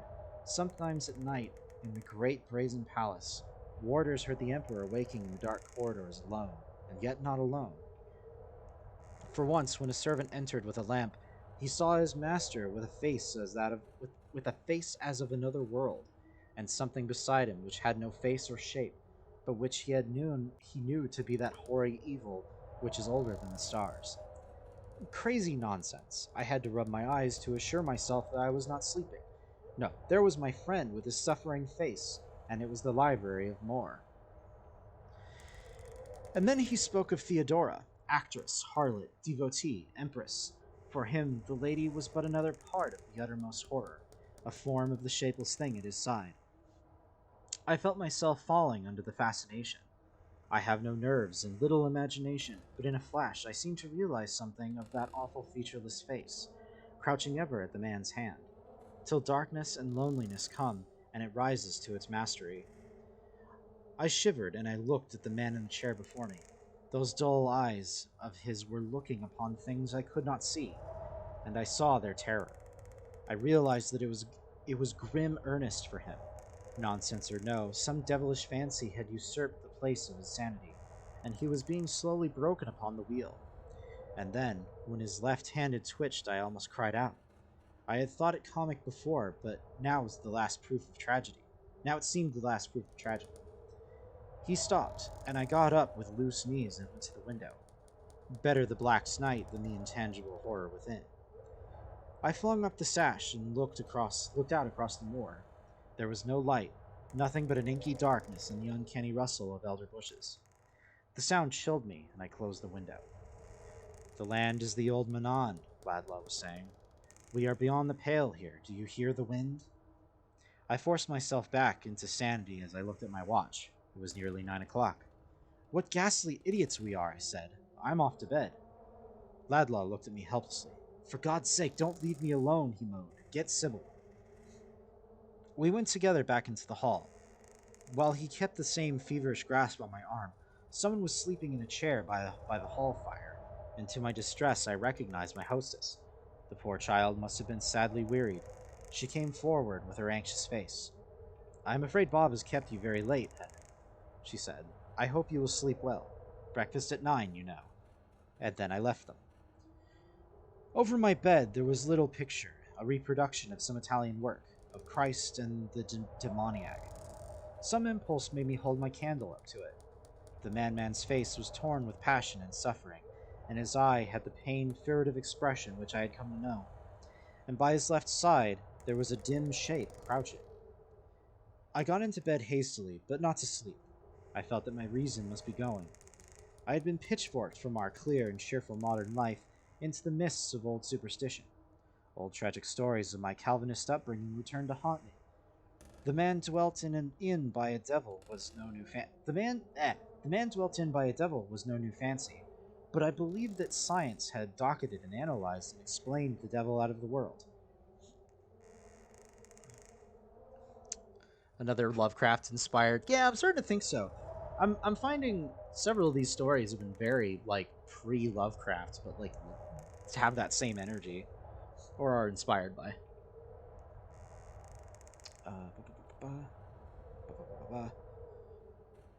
I remembered my dabblings in the occult before I settled down to law. The story of Donisarius, the monk of Padua, the unholy legend of the face of Proserpine. Proserpine? Proserpine. Tales of succubi and incubi. The Lenanian Sith. Sith! The Sith! That's I'm rolling low on energy for jokes now. I just like Sith, Star Wars. Look, it's a joke. Look at it. It's a word.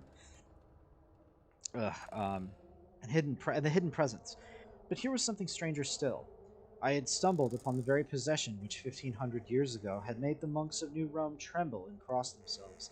Some devilish occult force, lingering through the ages, had come to life after long sleep. God knows what earthly connection there was between the splendid emperor of the world and my prosaic friend, or between the glittering shores of the Bosphorus and this moorland parish. But the land was the old Manon. The spirit may have lingered in the earth and air, a deadly legacy from Pict and Roman. I had felt the uncanniness of the place. I had augured ill of it from the first. And then in sheer disgust, I rose and splashed my face with cold water. I lay down again, laughing miserably at my credulity. Credulity. That I, the sober and rational, should believe this crazy fable was too palpably absurd. I would steel my mind resolutely against such harebrained theories. It is a mere bodily ailment, liver out of order, weak heart, bad circulation, or something of that sort. At the worst, it might be some affection of the brain, to be treated by a specialist. I vowed to myself that next morning the best doctor in Edinburgh would be brought to Moor. The worst of it was my duty compelled me to stand my ground. I foresaw the few remaining weeks of my holiday blighted. I should be tied to this moorland prison, a sort of keeper and nurse in one, tormented by silly fancies. It was a charming prospect, and the thought of Glenacill and the woodcock made me bitter against Laidlaw. But there was no way out of it. I might do Laidlaw good, and I could not have Sybil worn to death by its vagaries. My ill nature comforted me, and I forgot the horror of the thing and its vexation. After that, I think I fell asleep and dozed uneasily till morning. When I woke, I was in a better frame of mind. The early sun had worked wonders with the moorland. The low hills stood out fresh-colored and clear against the October sky.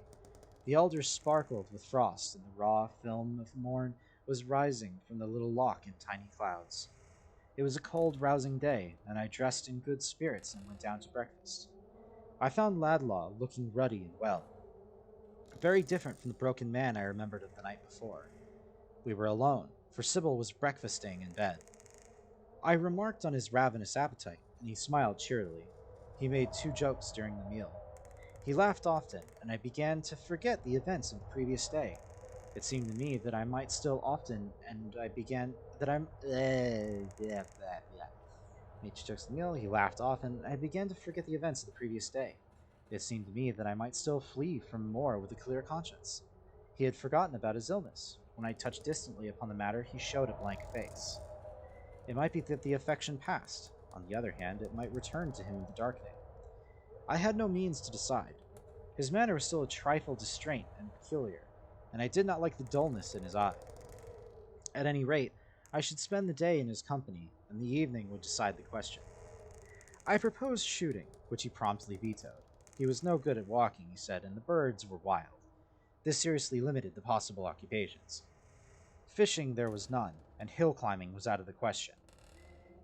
I proposed we play Smash Brothers, but all he had was the new one, and I insisted that we only play Melee, and so there was just nowhere to go with that one.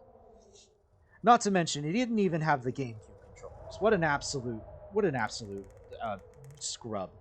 What a Philistine. Fishing there was none, and hill climbing was out of the question. He proposed a game at billiards, and I pointed to the glory of the morning. It would have been sacrilege to waste such sunshine in knocking balls about. Finally, we agreed to drive somewhere and have lunch, and he ordered the dog cart. In spite of all forebodings, I enjoyed the day. We drove in opposite direction from the woodland parts, right away across the moor to the coal country beyond. We lunched at the little mining town of Boromur, in a small and noisy public house. The roads made bad going, and the country was far from pretty, and yet the drive did not bore me. Ladlaw talked incessantly, talked as I had never heard a man talk before. There was something indescribable in all he'd said, a different point of view, a lost groove of thought, a kind of innocence and archaic shrewdness in one. I can only give you a hint of it by saying that it was like the mind of an early ancestor placed suddenly among modern surroundings. It was wise with a remote wisdom, and silly now and then, with a quite antique and with a quite antique and distant silliness. I will give instances of both. He provided me with a theory of certain early fortifications, which must be true, which commends itself to the mind with overwhelming conviction, and yet which is so out of the way of common speculation that no man could have guessed it. I do not propose to set down the details, for I am working at it in my own account. Again, he told me the story of an old marriage custom, which till recently survived in this district. Told it with full circumstantial detail, constant allusions to other customs, to which he could not have possibly known of. Now for the other side. He explained why well water is in winter warmer than a running stream, and this was his explanation. At the antipodes our winter is summer. Consequently, the water of a well which comes through the other side of the earth must be warm in winter and cold in summer. Since our summer is in winter here, you perceive what this is. It is no mere silliness, but a genuine effort of an early mind, which had just grasped the fact of the antipodes, to use in an explanation. Gradually I was forced to the belief that it was not Ladlock who was speaking to me, but something speaking through him, something at once wiser and simpler. My old fear of the devil began to depart. This spirit, this exhalation, whatever it was ingenious in a way, at least in its daylight aspect. For a moment I had an idea that it was the real reflex of Byzantine thought, and that by cross-examining I might make marvelous discoveries. The ardor of the scholar began to rise in me, and I asked a question that much debated point, the legal status of the apocrisiari. To my vexation, he gave no response. Clearly the intelligence of this familiar had its limits. It was about 3 in the afternoon, and we had gone off to our homeland journey, when signs of the old terror began to appear. I was driving, and Ladlaw sat on my left. I noticed him growing nervous and silent, shivering at the flick of the whip, and turning halfway round toward me. Then he asked me to change places, and I had the unpleasant work of driving from the wrong side. After that, I do not think he spoke at once until we arrived at Moor, but sat huddled together, with the driving rug almost up to his chin, and an eccentric figure of a man. I foresaw another such night as the last. I confess my heart sank. I had no stomach for more mysteries, and somehow, with the approach of twilight, the confidence of the day departed. The thing appeared in darker colors, and I found it in my mind to turn coward. Sybil alone deterred me. I could not bear to think of her alone with this demented being, and I remembered her shy timidity, her innocence.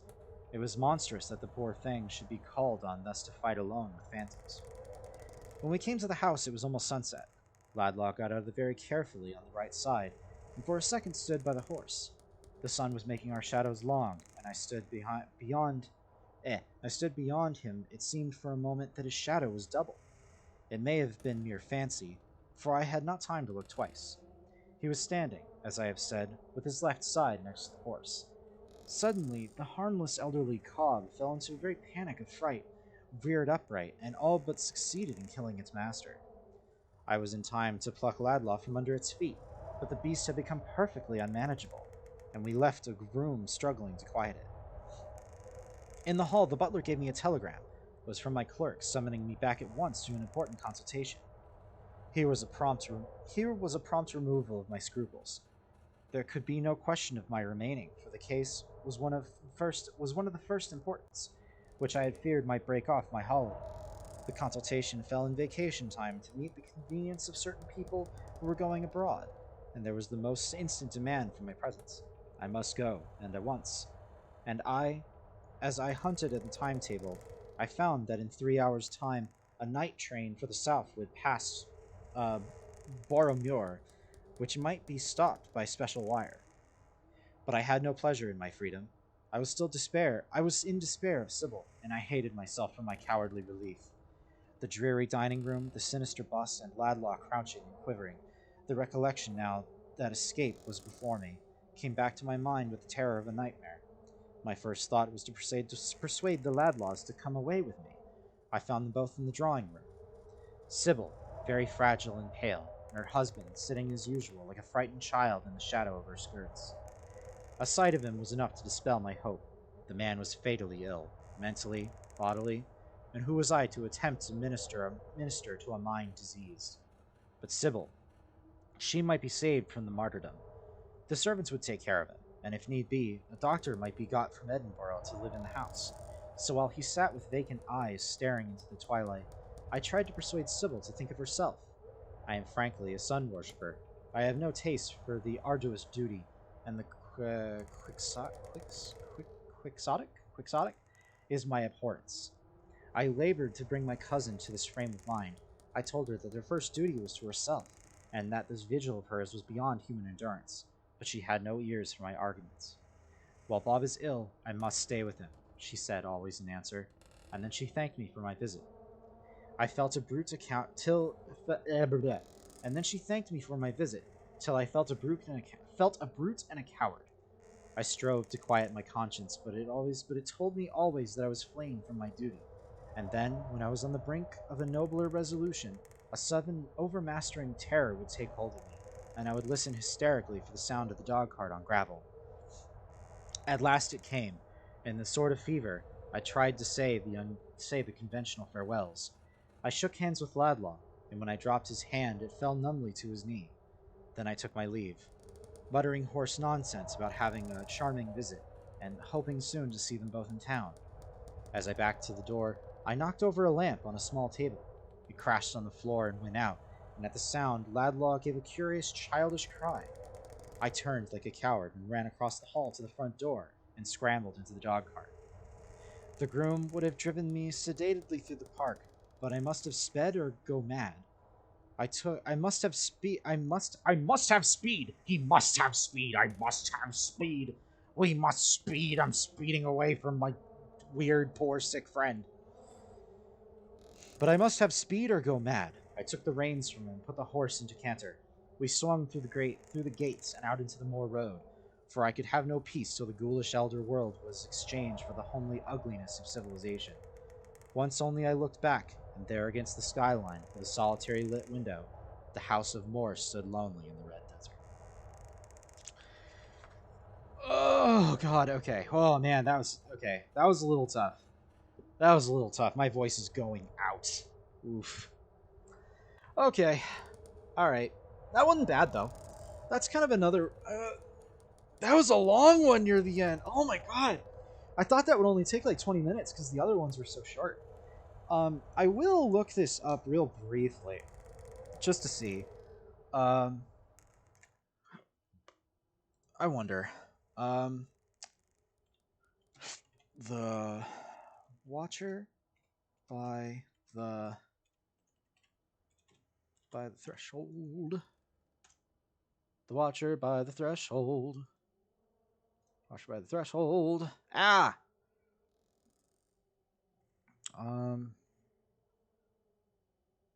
Force catcher. Taking the night train. Hey, wait a minute. Wait, why is this different than the story we have in here? Dogs change too, from being uncommon, unable to bear the being less escapes across the moor. Offend to take over for him. The minister manages well enough during the day, but as he approaches, he finds the task intolerable. The night train for the lad all night. That's weird. That's weird. Why is the story synopsis here different than the story we just read? That's weird. Why is it like that? What the fuck? What? What? Whatever, I'm tired. I don't want to look it up. I don't have the energy for research right now.